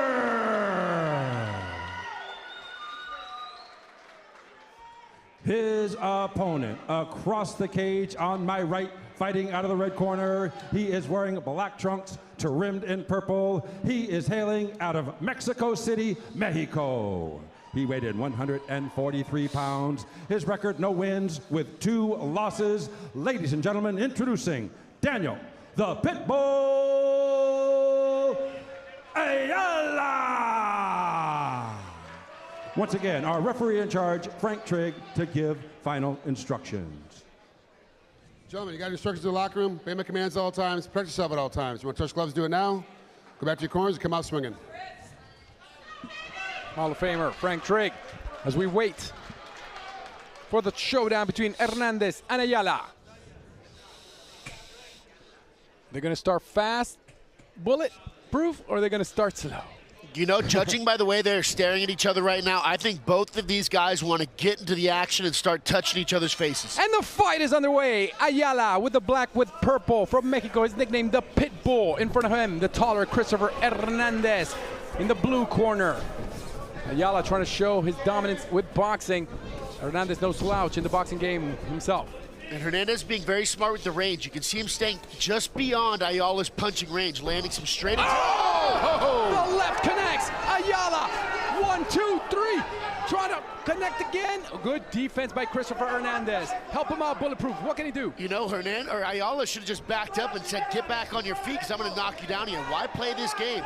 If boxing's your strong point, get up and make him box. You just rocked him with a big punch very early. Totally agree with bulletproof. Ooh, he might have a triangle here. I now can't he see might it have from this walked angle. right into a triangle. It definitely looks like it. I can't. Oh no, yes, he does have a triangle. Switch to an omoplata now. Ayala's doing the right thing by trying to fight the hips down, but Hernandez has his hips and is trying to come up on top. Great defense by Ayala. Again, I would want to see Ayala separate. Why get stuck in a bottom position? If your hands are your strong point, you might have an armbar attempt going here. I don't think he'll get it. Ayala showed his boxing has what it takes, dropped him, but then he turned into an MMA fighter and he got into trouble, kind of responding here, trying to, what's he trying to do? I can't see. He's got the right arm of Hernandez wrapped up. I don't know if he's turning now for a leg lock, but this is not a great spot to be at where he is. I'd like to see him start trying to stand up and get back to where he has the advantage in his striking. Now I understand Ayala says, well, I'm shorter, I have him down, maybe I can go for the finish. But hey, you're shorter, but your left hook was deadly. Why not keep boxing? And right here, even back out, disengage. Why play this inside grappling game when striking is your foundation? And where you showed that you can still tag him with your boxing, and now he's eating knees from the taller Hernandez. It's Hernandez who backs away. Yeah, I think if Hernandez can utilize straight attacks and control the range, man, the head kick is also right there for Hernandez. If he throws that big left head kick, continues to pump that jab out. Pitbull Ayala. Knee from Hernandez that doesn't connect. Overhand right from Ayala that misses. And now Hernandez holding his ground or slightly backing up. And that's what he needs to do to stay out of this range. There was that head kick that I think he needs to start throwing a little more often. Even potentially bring it down to the body and look for the liver. Nice start for Ayala. Nice rebound by Hernandez. Great work by the Hall of Famer Frank Trigg to not stop the fight. He saw that Hernandez wasn't in big danger, even though he got clocked with that left hook. Yeah, Frank Trigg is one of the best referees in the game. He really makes a fighter get in and there he goes again. This is what I mean with Ayala with his hands. He needs to be at this range and starting to bang. He's a brawler. That's the fight he needs to have. Hernandez should use some front kicks or some jabs to use that distance, keep Ayala away, but the Pitbull keeps, flying knee, mouthpiece goes flying. Ayala stays on his feet and starts throwing back. That's that Mexican fighting spirit we were talking about earlier. But he eats another knee. He's got no mouthpiece. Frank Trigg has the mouthpiece in his hand. Another uppercut. And Ayala still on his feet. Viva Mexico. What heart by Ayala. Hernandez. Another left by Ayala. Left by Hernandez. Don't stop this yet. Did Frank Trigg is really letting him have every opportunity to stay in this fight. Hernandez has him in trouble, and we still see Ayala without a mouthpiece, which I agree is the right call. Don't stop this action to give him his mouthpiece back. It's part of the game. You lose your mouthpiece. It's not a free timeout. Hernandez unleashing blows. And what does Ayala need to do when he doesn't have a mouthpiece to try to protect himself? You know, he needs to slow the action like this so Frank can give it back to him. Frank didn't want him to lose the position and didn't want to stop the action, which is why he didn't get the mouthpiece back sooner. And that's why he's a Hall of Famer inside that cage, Frank Trigg. And what heart by Daniel Ayala. Blood coming from his nose. Should have been knocked out. No mouthpiece. And he's still how on he his feet. survived that knee, I am still not sure. But ooh, full mount. This is a terrible position with 45 seconds left on the clock. He needs to start fighting the hips here. Oh, elbows. Ooh, he might take this arm though. Triangle attempt from Hernandez. Yes. Ooh, he's got 36 seconds to lock this in. If he can get that arm to the other side of the body, now he's got the leg hooked. Pull down on the head. He's going to get this. This is going to be a submission here in just a second. 28 seconds to go. He needs to pull down on the head, though. Blood gushing from Ayala. Oh, yeah, there's blood just shooting out of Ayala's head. 18 seconds. But this isn't enough damage. I don't think Frank will stop it from these elbows. Wow, they hurt, and there's a lot of blood, but he should switch to the armbar. Here, Hernandez should switch to the armbar, as we saw earlier in the amateur another fights. elbow to the head. I think that opened up a cut as well. Yeah, Final there's 4 definitely seconds. a ton of blood coming out of Ayala's Everybody face. should get on their feet and clap for both these fighters, but especially for Daniel Ayala, to not give up.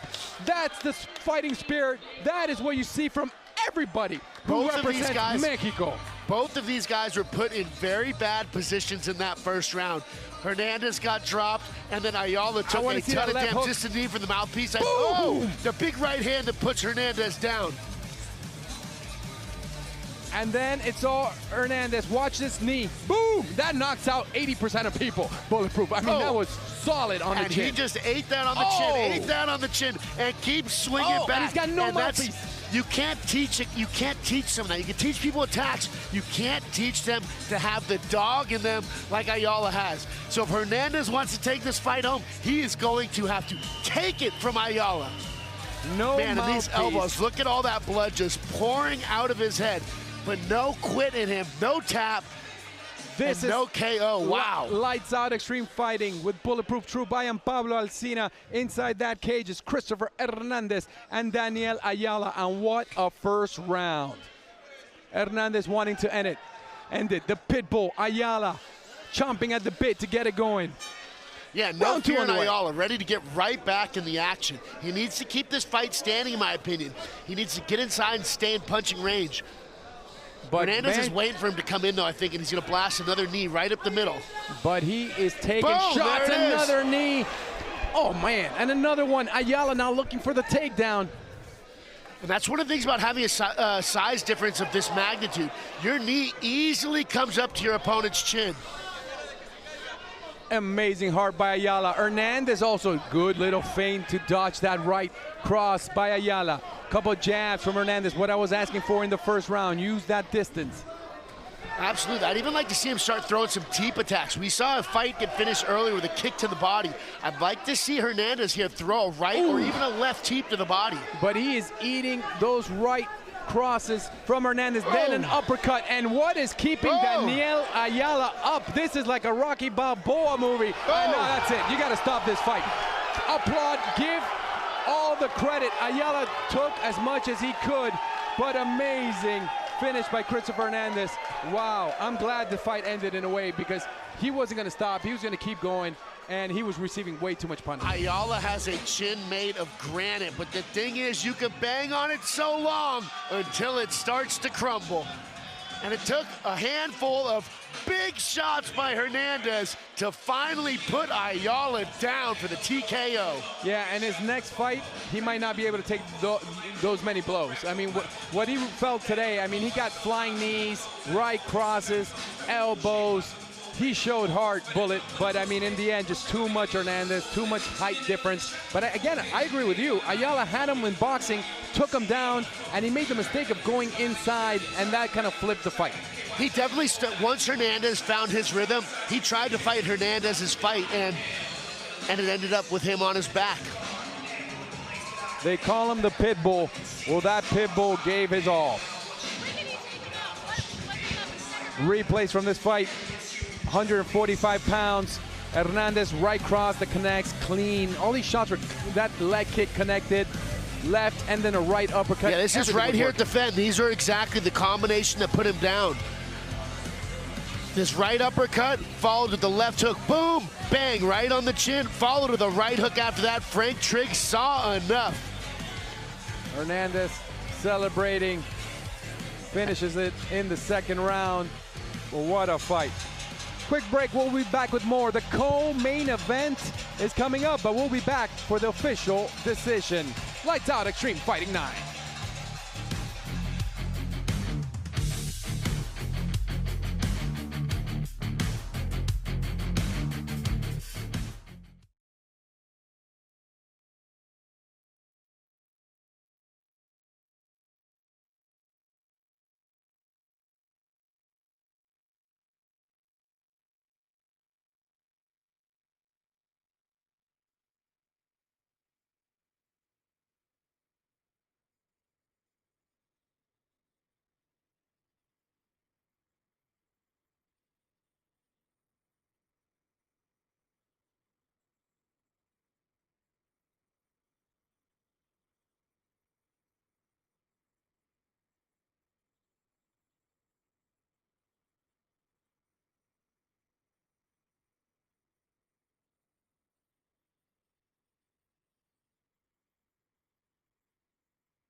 Lights Out Extreme Fighting 9, and we saw a display of precision power by Christopher Hernandez, an incredible heart by Daniel Ayala. No mouthpiece at one point, and he caught a flying knee and some punches. But let's go to Jim Fitzgerald with the official decision. Ladies and gentlemen, at 1 minute, 1 second of round number 2, referee in charge, Frank Trigg, stops the contest due to strikes. Our winner by TKO, the blue corner, Christopher Churro Hernandez Jr. Sibley with the winner. Christopher. All right, let's get into it. Congratulations, first of all. We talked yesterday. You called it. You said it's not going to go past the second round. We got it. When you get to call in, you got the cornrows today. I asked you about the hair. How are we feeling after that win? Yeah, I feel good. It's the first time on cornrows, so it gave me some extra power, I think. But yeah, it was good. I felt like I could finish him in the first or early second, like I said. Unfortunately, it took my ass hitting the ground for me to wake up and start getting after it. But working on it, slowly but surely, we'll get that out of the picture and we'll just start knocking these motherfuckers out. Your #1 fan is Pops. Is he here in the building? Mom, Pops are right there. Hi, Mom. Hi, Dad. Yeah, and then my girl's right next to her, too. Hello, beautiful. How does it feel to be able to do this in front of the family? Oh, it feels amazing. Like I was telling you yesterday, they've always been #1 support system. Never, ever asked me to do or, steer away from it or anything like that. So I owe all of this shit to my mom, my dad. Those two are the ones that started me, brought me to Millennia. I never left. I owe it all to them, too. Give it up one more time, Burbank, for Christopher Hernandez. Congratulations. Amazing work, like always, by Sibley Scholes. The winner, Christopher Hernandez, giving props to his parents. I love that bulletproof troop. And I loved also his striking and how he finished it. That knee was brutal, and we saw him knock him out. There was the mouthpiece flying out of Daniel Ayala's mouth, and him continuing to bang and eating shot after shot by Hernandez, standing up on the ground. His submission attempt here, which I couldn't believe he wasn't able to finish. But here in the second round, we saw him land this leg kick, uppercut, hook, right hook, and put Ayala finally down. Frank Trigg saw enough and called the fight. Yeah, the blood might have helped him stay away from that submission, kind of slip out of it, but in the second round, he just received too much punishment. We'll be back with the co-main event. This is Lights Out Extreme Fighting 9 live on Fubo Sports Network.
If sports fans built a streaming service. What's going on? I think we found a way to stop fans from destroying their TVs when their teams lose. How's it work? Hey, Charlie, Philly lost. I'm sorry, I'm gonna have to put you on hold for just 1 second. Okay.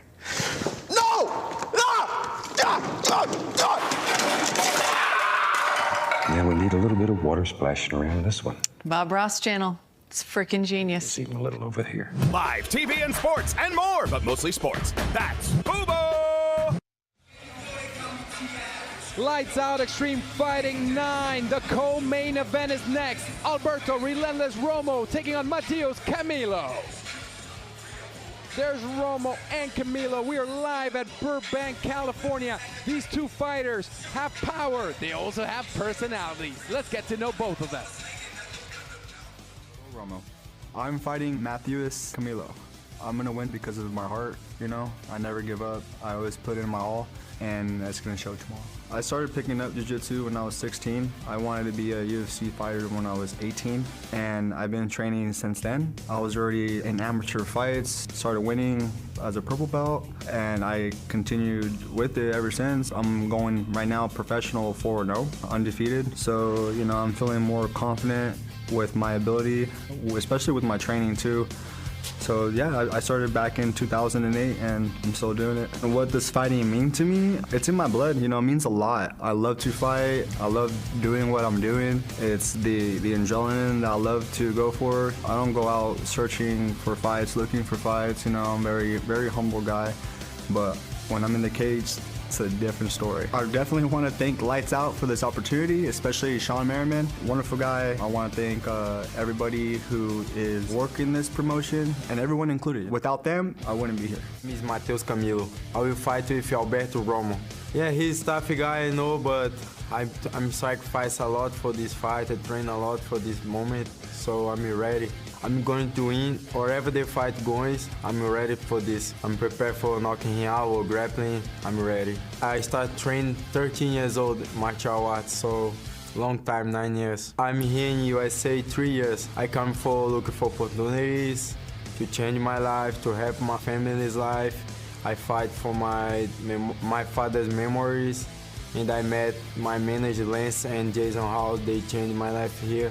I'm looking for big thanks. Fight is my life since a kid. I started training. I saw this is my dreams, not only my dream, but my family's dream, my father's dream. So fight is everything for me, you know. I want to say thank you special for Lights Out and Shawne and all California. Thank you guys. We're gonna be a big show.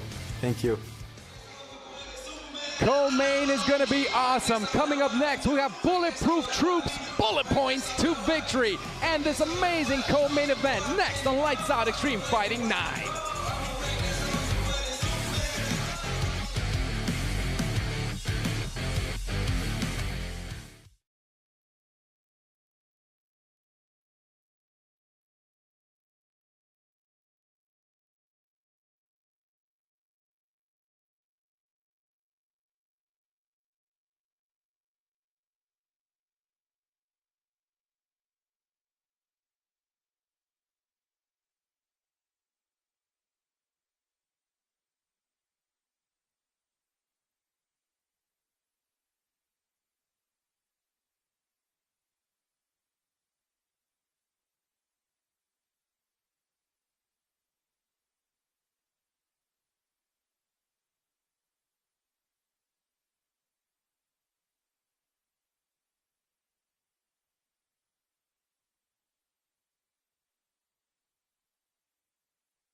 Lights Out Extreme Fighting. The co-main event is next. They call him Relentless. Alberto Relentless Romo taking on Matias Camilo. I am Pablo Alcina alongside Bulletproof Troop. Bulletproof, break down this co-main event for me as we see Alberto Relentless Romo walking in first. So some of my bullet points for victory for Albert Relentless Romo. Number 1, come out hot. He has a 100% first round finishing rate. And I believe that if he continues this immediate pressure, that there's a great chance that he comes out and finishes the fight in this first round. Number 2, mix it up. He's a competitive black belt in jiu-jitsu that has striking. The more he mixes up his striking, grappling, attacks, the more success he'll find in all of those.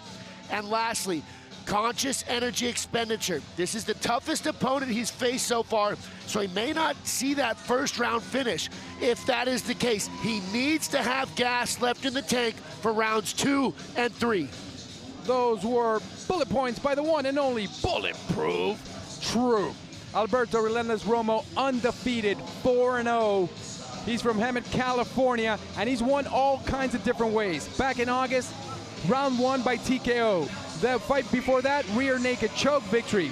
Before that, an arm bar. Before that, ground and pound. So he can beat you all kinds of ways.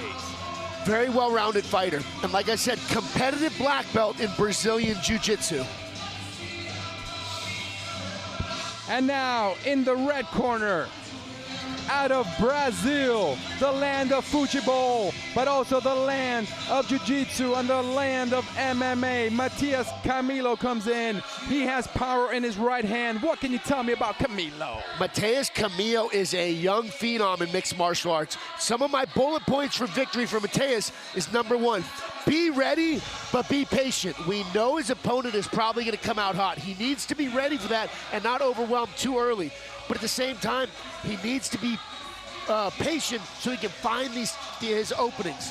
Number 2, utilize all of his tools. He has been training mixed martial arts combined for almost half of his life. So the more he's able to utilize all of his tools, the harder they're going to be to defend and predict coming.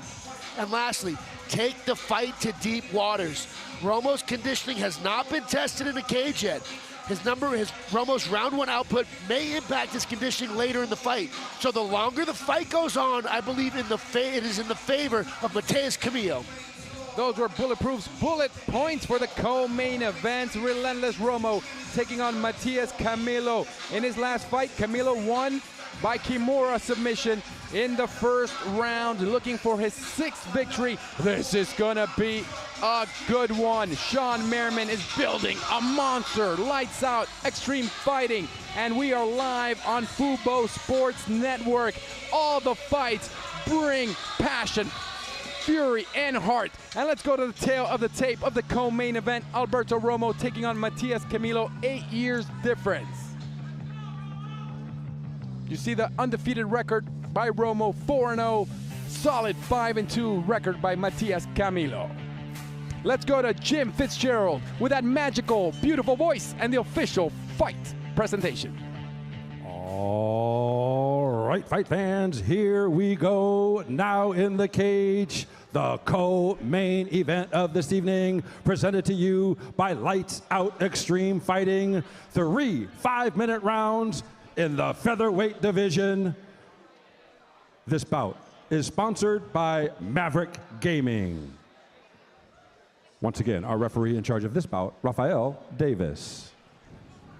And now, introducing to you first, fighting out of the blue corner, he is wearing black trunks rimmed in blue. He is training out of Fight Syndicate in Marietta and Gracie Hemet by way of Hemet, California.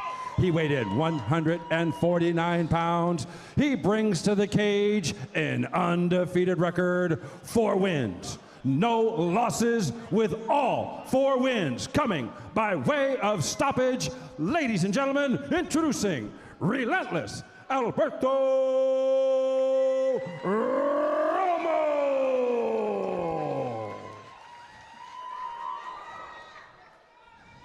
His opponent across the cage on my right, Fighting out of the red corner, he is wearing white trunks. He is training out of Extreme Couture, Las Vegas, Nevada, by way of Brazil.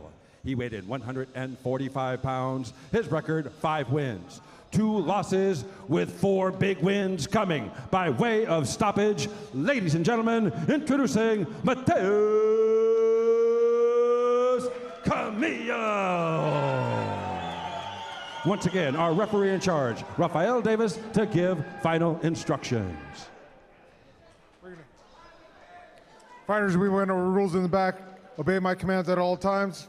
Protect yourself at all times. Touch gloves now if you want to touch gloves. Go back to your corners, come out swinging.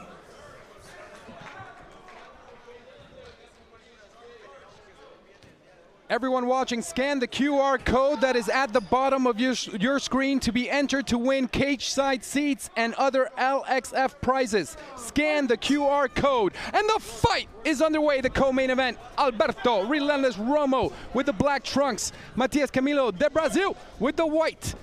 Camilo immediately takes the center of the ring. Both these guys feeling each other out, very respectful of each other's offensive abilities. They call him relentless. Look at the little hopping, the moving, the jumping to one side, the other, then the kick and the miss. Strike one if it were baseball. Nice little jab by Matheus Camilo. You see that relentless action by Romo. Yeah, now we see Romo in the middle of the ring, kind of pressuring Matheus on the outside. It looks like Matheus is cocking that right hand back, looking to punch that thing down like a piston.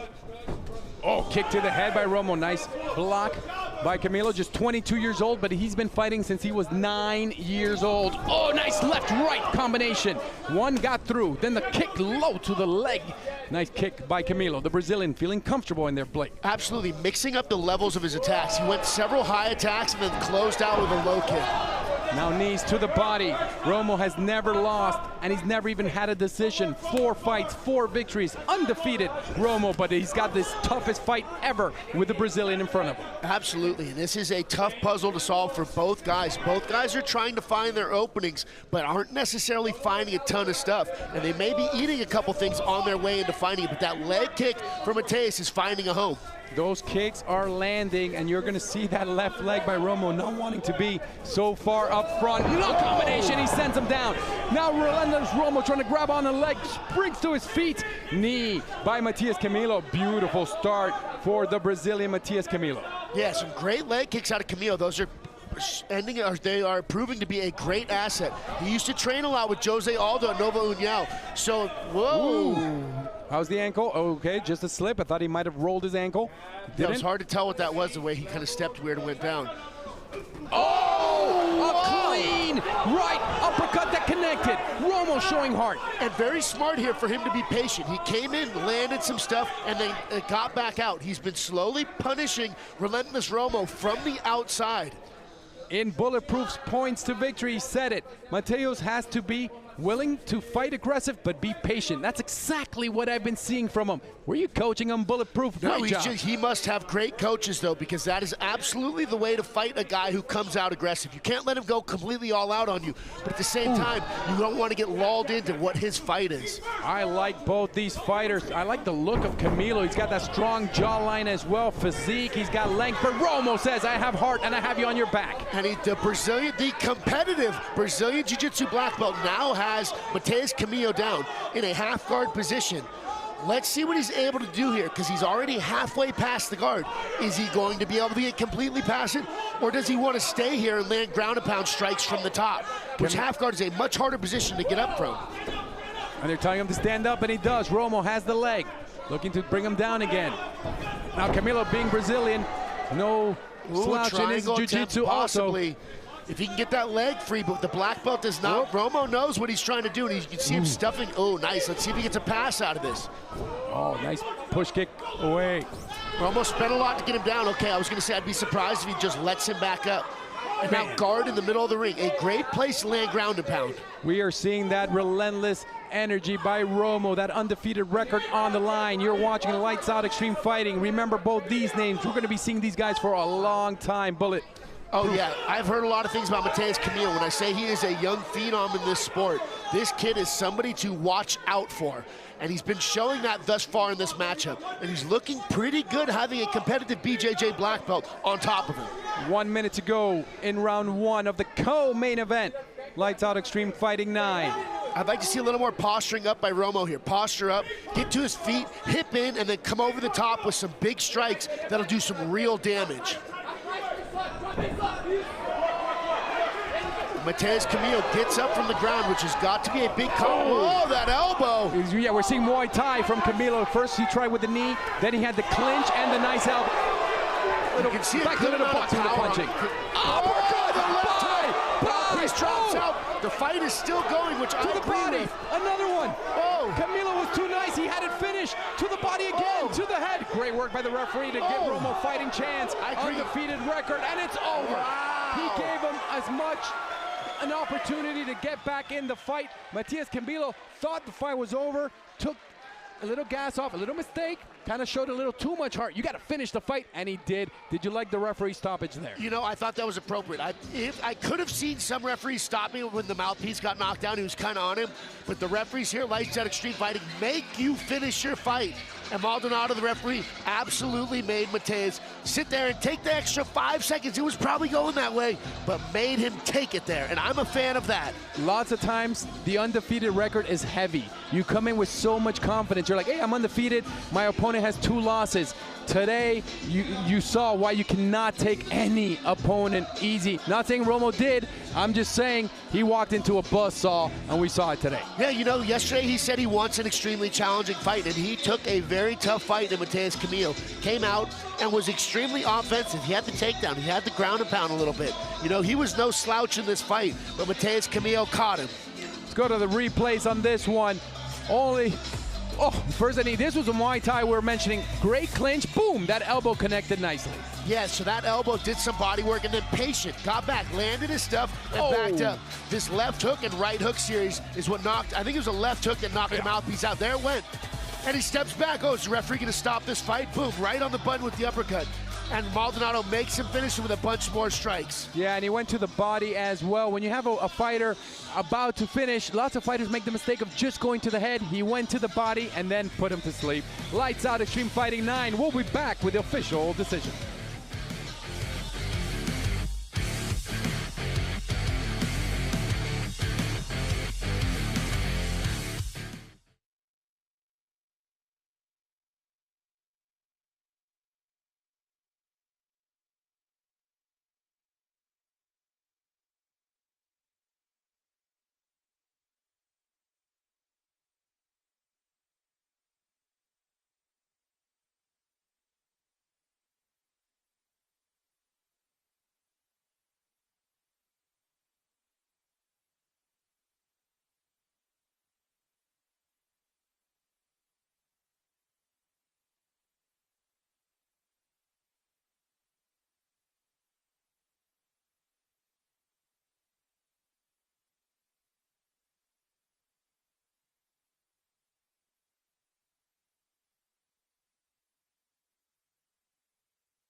Lights Out Extreme Fighting. Have Shawne Merriman in front of me. He heads over to Bulletproof and he says, man, I've seen Matthias. That guy's a beast. He's going to be a beast. And we saw a beast in there today. I liked everything. I liked how patient he was. He did exactly what Bulletproof was saying.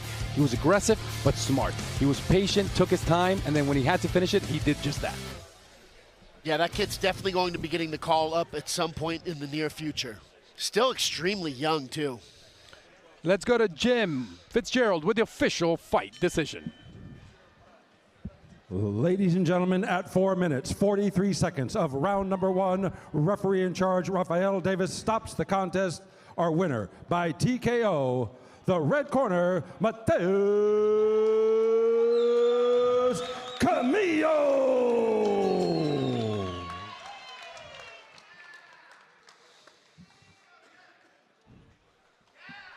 Matias Camilo with the win. Sibley with the winner. The mic is on. Oh, there we got the mic. Matthias, go ahead. I want to say thank you, Jesus Christ. Thank you to my family, my beautiful wife right here, my friends, Elliot, Wendy, Anthony, everyone present here. And I want to say thank you to my coach. I have the best coach in the world, the best manager in the world, my friends. I can't do anything alone. I need to be around a good person. And I want to say thank you to Shawne, Lights Out, LA, and I'm coming, baby. Let's go. Before you get out of here, I know, obviously, coming from Brazil, by the way, you said you want to do this for family. You got a lot of family here, but this was also special to you because you did this for your father, who passed. So rest in peace to your dad. I know he was here tonight in the cage with you. How do you feel about that? Yes, I want to dedicate this fight for my father. He's died 3 years ago in this month, May 15, so I dedicate this for him. Pai, é pra ti. Mãe, eu te amo. Mom, I love you. Congratulations, Matthias. Oh, sorry. No problem. Oh, I hurt. Thank you so much. Thank you, Sibley. Beautiful words for Mateus Camilo. And that is a fighter. Shawne Merriman was saying he might be very soon in the big UFC, get that call up. But he's right here making his name on Lights Out Extreme Fighting. A break and we'll be back with the main event. Lights Out Extreme Fighting 9 live on Fubo Sports Network.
NBA Twitter, Josiah Johnson talked to the biggest names, and I mean the biggest names in basketball on No Chill.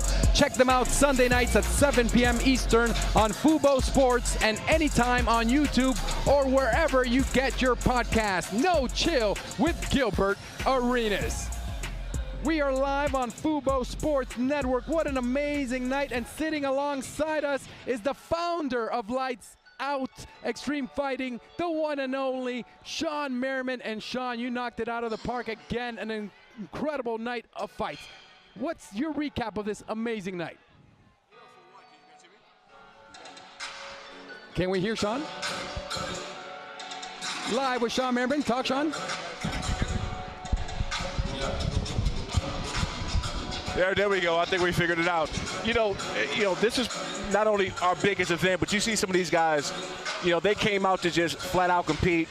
And walking into, Troop, you seen it yesterday, walking into the weigh-in and seeing these guys, the intensity in that room, I knew it was going to be this kind of night. I'm fortunate because some of these guys will probably move on and have an opportunity to go to UFC one day, but I'm happy that they're coming to Lights Out Extreme Fighting and taking a couple fights first because, we got a great partnership with Fubo, but more importantly, man, these fans, the people that come out to support this, these next up-and-coming rising superstars of the sport, man, I'm just really excited to be here and watch these guys live in action. Also, too, some of these guys I've worked with in the gym before. I've seen, looked over to my right, I've seen Matthias to the right, and Tommy that's coming up here and fight. I've seen some of these guys train in the gym, so it's a pleasure for me just to be here and watching this and being able to see everything put together and everybody to come out.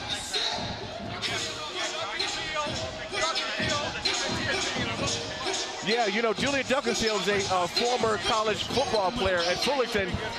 So for me, it's always going to hold a special place in my heart, man, to see these former NFL guys. It's always been a dream and a passion for me to get some of these former guys to transition. Not everybody's going to have a 9-10 year NFL pro career. Not everybody's going to have the longevity on the football field.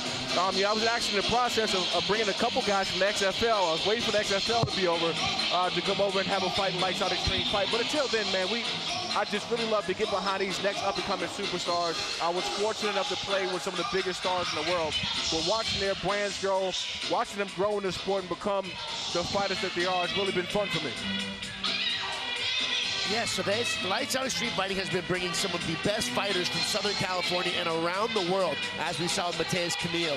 We've had Tommy Aaron coming in for the main event. There are non-stop killers here at Lights Out Extreme Fighting. They call it Lights Out because the fighters here turn people's lights out. Amazing fight action. Shawne, I have to ask you this real quick because lots of people hitting us up on Twitter. When is Lights Out Shawne Merriman going to make his debut? At least an amateur fight. We want to see Shawne Merriman inside that cage, baby. For me, I get the opportunity to train with some of the best fighters in the world. And, I was fortunate enough to have the football career, the NFL career that I did, but I've been around this sport for 17 years. And so I have put a couple contracts out to former WWE guys, former NFL guys. And my hope is that the people want to see the right fight, right? My main reason why I'm here and what I love to do, my passion is to promote and get behind and build these brands, these next up-and-coming fighters. But I still got something left in the tank, man. I love to train. I love everything about this sport. It's the reason why I started training during the off seasons of my football career, because I love being around the sport. When these former WWE guys, former NFL guys, you answer the call, you know where to find me over at Lights Out Extreme Fight. We can do it. If the fans want to see it, we'll make it happen. And everybody who fights here always gives thanks to Shawne Merriman, gives thanks to Lights Out Extreme Fighting, because you put on shows. So let's roll a video and recap this amazing night that we saw today with Lights Out, Shawne Merriman, and Bulletproof Troop. I'm Pablo Alcina. Salazar put on a show. This was an amateur bout, but Shawne, you bring amateurs that come to fight, baby. Yeah, I think it's important. A lot of these amateurs are one day going to turn pro. We hope they turn pro with us and have the opportunity to be seen on Fubo. Not a lot of amateurs get that opportunity to come up and make a name for themselves before they turn pro. But this right here, the best part of this right here was his dance moves out. The big boy can move. When I looked after the fight, man, and they were looking to bang out, I'm always happy to see bigger body heavyweights in there who can throw punches, land some big shots like this one here. He was going for the kill. A lot more athletic than he looked. I remember watching him weigh in. I remember watching him behind the scenes. Look at this big punch here. I remember watching him, and I didn't think this guy had that much of a kick to him. But, man, look at his dance moves here. Break it down. That is footwork from a big man that you love to see. Just 21 years old. And this one, Shawne, Ayala was taking punishment without the mouthpiece. Talk about the heart that he showed. Yeah, he had so much heart. Actually, when I saw him lose his mouthpiece, he was still actually coming forward. Normally when guys lose their mouthpiece or something kicked out, they're waiting for the ref to give them a little bit more time so they can get their legs back under them, but that wasn't the case. This one, this guy kept coming forward. Look, he's still punching, he's still banging, and if the ref didn't stop it, this guy would have kept going, but that's the heart, the desire a lot of these guys have when they're coming up. Yeah, what a dog Ayala was. He made Hernandez take that win. And we still had more action, and this was the last fight, the co-main. We saw a fighter come in here in Romo with an undefeated record, Shawne, but that record picked up a big L from the Matias Camilo, the Brazilian. What a show he put on. And we talked about how great Matthias is. He trains at Extreme Couture. Some days I look over to my right when I'm doing my light workouts on the treadmill, and I see him going hard in the cage with his trainer, Eric. No, I don't want to take anything away from Romo. He's a tough guy. He was caught a few different times in this fight, not only by punches, but some big knees, and this guy kept coming forward. He has a chin beyond belief, the heart of a lion. I wouldn't take anything from Romo, but Matthias could be one of the next up-and-coming superstars, I think, and hopefully we can keep him with Lights Out Extreme Fighting. And Shawne, this is Lights Out Extreme Fighting 9, but we already have news. There's already going to be Lights Out Extreme Fighting 10 and 11. This is going to keep growing, baby. We can't wait. One of my biggest destinations is my old stomping grounds in San Diego. This is something I've been working on for 2 years. Talking to Saquon Casino in July 22nd, and we can lock that down and make it happen. But San Diego, I'm coming home. That is my backyard. I've been working on that for multiple years now to get that done, and we want to come and put on the biggest show that San Diego's ever had. Shawne Merriman would have been a Hall of Famer if not for injuries. You're going to be a Hall of Famer making these great fights, and the main event is next, so let's keep this show rolling. Shawne Merriman, Bulletproof Truth, Pablo Alcina, and here comes the main event. Tommy Aaron, the Spaniard, taking on Jose Matus, and Shawne Merriman always brings fighters with heart and personalities. Let's get to know them. My name is Tommy Aaron.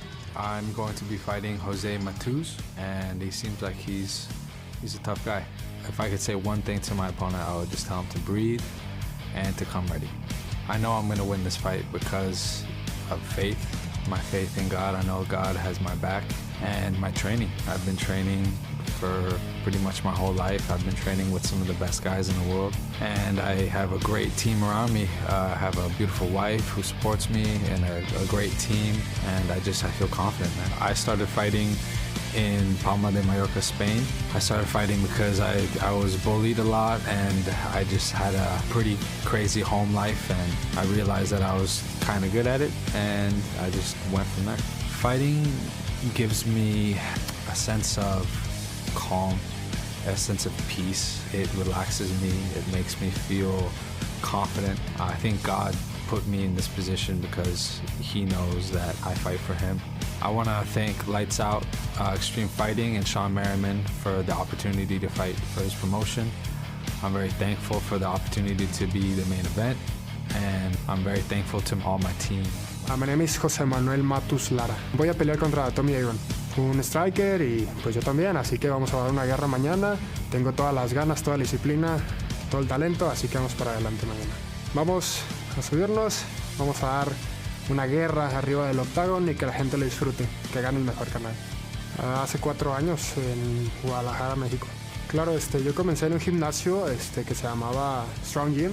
Era un gimnasio de pesas, pero tenían unas clases de MMA. Ahí comencé yo, fue mi primera pelea amateur. Pelear significa una oportunidad para desarrollarme, para cambiar mi vida, la de mi familia y poder progresar en esta vida. Realmente. Quiero agradecer a Lights Out Extreme Fight por la oportunidad, por esta gran oportunidad que me está dando de pelear en su empresa. Y pues vamos a dejarlo todo para darles un gran show a los espectadores y a la empresa. Lights Out Extreme Fighting 9, the main event is next. Keep it here on Fubo Sports Network.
live from La La Land, Los Angeles, California, at the Marriott Burbank Hotel and Convention Center. It's time for the main event of the night. Tommy Aaron, coached by El Cucuy Tony Ferguson, taking on Jose Matus. In the blue corner is going to be Tommy Aaron. But now it's time for the very important and always correct Bulletproof Troops bullet points to victory. Tommy the Spaniard Aaron is a former teammate of mine, and this kid is an absolute stud. Bullet point number 1, get the fight to the ground. Tommy has fantastic striking, but I believe his grappling ability eclipses his opponent, Jose Matus's, significantly. Number 2, use the hands to set up the takedown. Lull his opponent into thinking this is going to be an exchange, drop levels, and get the takedown. And number 3, keep the fight technical. He wants to keep this a pretty fight. Don't turn it into an ugly scrap, because the prettier the fight is, I think the easier his takedown attempts are going to be. Those were Bulletproof's bullet points for Tommy Aaron. Now in his corner is El Cucuy, the boogeyman right there, Tony Ferguson.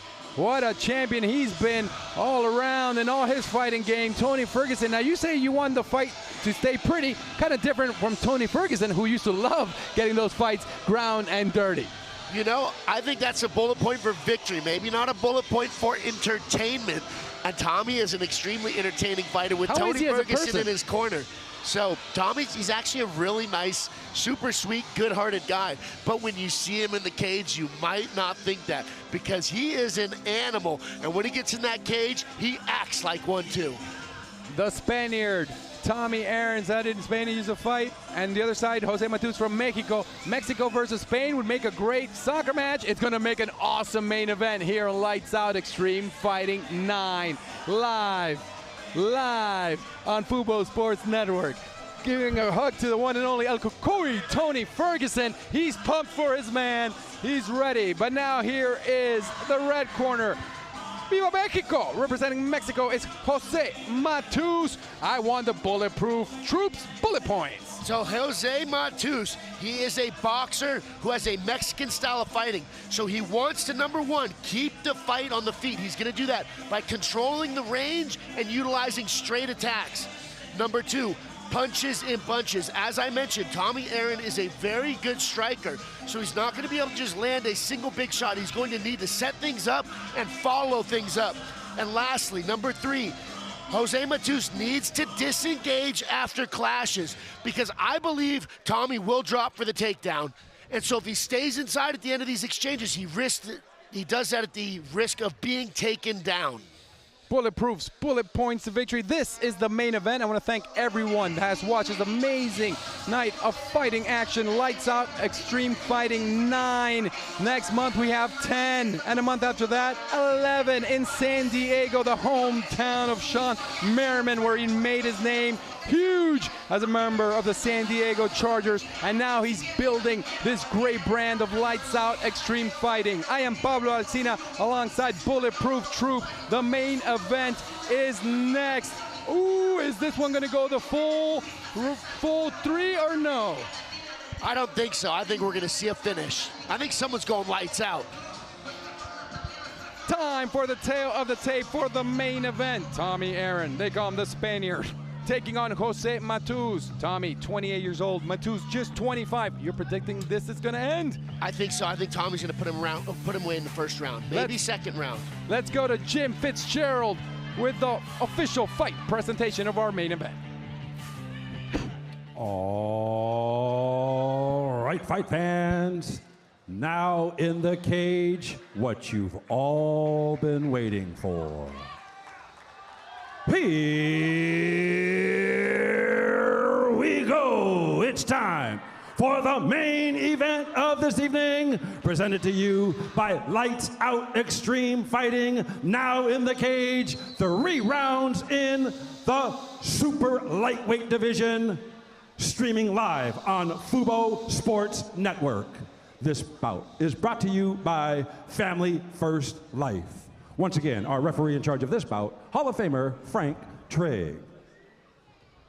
And now, introducing to you first on my left, fighting out of the blue corner, he is wearing white trunks. He is training out of Triton Gym, and Snap Down City by way of San Pedro, California. He weighed 161 pounds. His record, 9 wins, 7 losses with 5 wins. Coming by way of stoppage, ladies and gentlemen, introducing Tommy Aaron.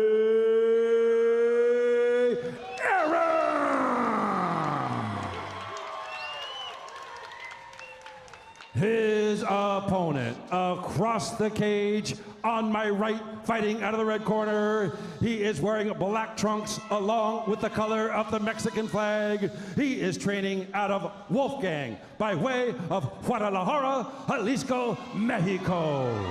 He weighed 159 pounds. His record, 4 wins, 3 losses with all 4 wins. Coming by way of stoppage, ladies and gentlemen, introducing Jose Matus. Once again, our referee in charge, Frank Trigg, to give final instructions. Any questions, Red? Any questions, Blue? Obey my commands. Protect yourself at all times. Touch gloves now if you want to. Go back to your corners. Come out swinging. Good luck, gentlemen. Fight fans, scan the QR code that is at the bottom of your screen to be entered to win cage side seats and other Lights Out Extreme Fighting prizes. Scan the QR code that is at the bottom and win some great prizes from Lights Out Extreme Fighting. And the main event is underway. Tommy Aaron with the white trunks taking on Jose Matus from Mexico with the Mexican flag, and Tommy Aaron eating punches and trying to control it now, and he couldn't take him down. Oh, nice start by the Mexicano, Jose Matus. Yeah, Jose Matus has great hands. Let his hands go early. Caught Tommy a couple of times. Here's where Tommy needs to drop for a takedown. Once they get in it, it creates an exchange, and that's where I believe we'll see a massive difference in their skill levels. Matus looks like he has fantastic, fast, and accurate hands. Nice front kick by Tommy Aaron. The Spaniard getting his legs under him again, getting control of this fight again. But Matus keeping the pressure. Nice low kick, ankle kick by Tommy Aaron. Yeah, he's staying slightly outside of punching range because he respects. There we go. Tommy with the takedown off of the kick. The boxer threw a kick and got caught, and now he's on his back. Tommy's in side control. Tony Ferguson and Kukui yelling instructions. So one of the benefits, right? One of the benefits right here is they are very close to Tommy's corner, and having a high-level black belt in jiu-jitsu like Tony Ferguson there. He's got him sort of, if he's able to get either way, it's the frying pan to the fire. Do you want to be face down and flattened out, or do you want to be mounted? Well, both are bad spots. Oh, he's going to get this choke probably. If I were Tommy, I would just start, he's going to could be over right here. Tap, he tapped the leg and he tapped again, and the fight's over. And Tommy Aaron, the Spaniard, has just won the main event by submission. What a turn of events. This fight is over. Tony Ferguson celebrating for his pupil. Yeah, fantastic display of ground game there by Tommy Aaron. He took a couple punches early on, ended up, when he finally did get the takedown, we saw the eclipsed skill level of Tommy's grappling compared to Matus, but Matus was dangerous. Let his hands go early, caught Tommy a little bit. Looked like he might even have had him a little bit on wobble. But well, you saw Frank Trigg saying, hey, once you tap, you gotta let go, and he kept it a little bit longer. But when you're in there, you don't know what you're doing. I don't think it was dirty play at all. Good victory for Tommy Aaron. Talk me through the whole fight. It started nice for Matus, but once it went to the ground, it was all she wrote. Exactly. Tommy caught that kick. The boxer threw a kick. And a big thing about kick is you got to bring it back quick, otherwise you risk being taken down. Got taken down, got flattened out on his stomach there, and ended up finishing with the rear naked choke. Yeah, you saw the first tap was on the leg, and I think Tommy didn't feel it, so he tapped again. The main event was a show for the Spaniard, Tommy Aaron. Quick break, and we'll be back with more. This is Lights Out Extreme Fighting 9 on Fubo Sports Network.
Lights Out Extreme Fighting 9, live from La La Land, and what a night of fights. Let's go now back to that magical, wonderful voice, Jim Fitzgerald, with the official fight decision.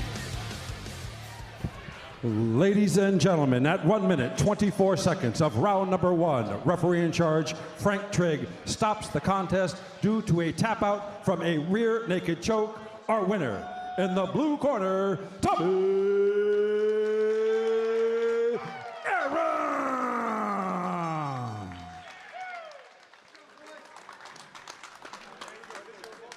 Sibley Scholes with the winner. Tommy, we're going to talk to you in just a second. Let them grab their picture.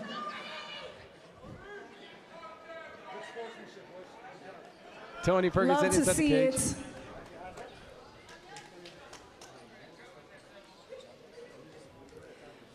Tommy, let's get you on this side. You know, I talked to you yesterday. You told me you're a born-again Christian who fights for faith and family. You took the win tonight. What are the emotions going through with your family here in the stands? All I gotta say is Christ is King. Jesus Christ saved my life, and if you dive into His Word, He'll save your life too. I promise. Another little celebration, not little, big. 2 twin boys on the way. Your wife is here tonight. Hi. You're about to be a first-time father.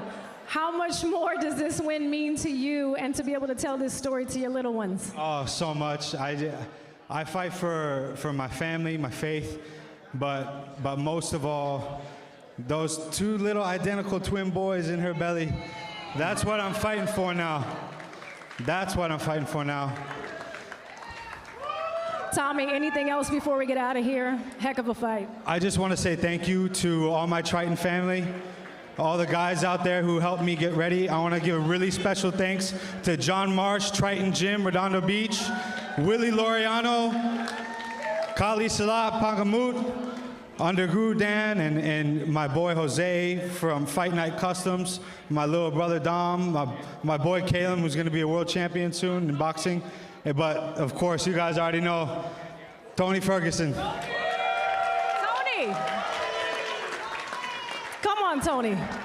This is your spotlight, kid. Enjoy that shit. That's my guy right there. He'll take his shirt off his back for you, and just humble and hardworking, and he's a true champion, the true champion. And he's pointing to you because you are the true champion tonight. Everyone give it up for Tommy Aaron. Congratulations.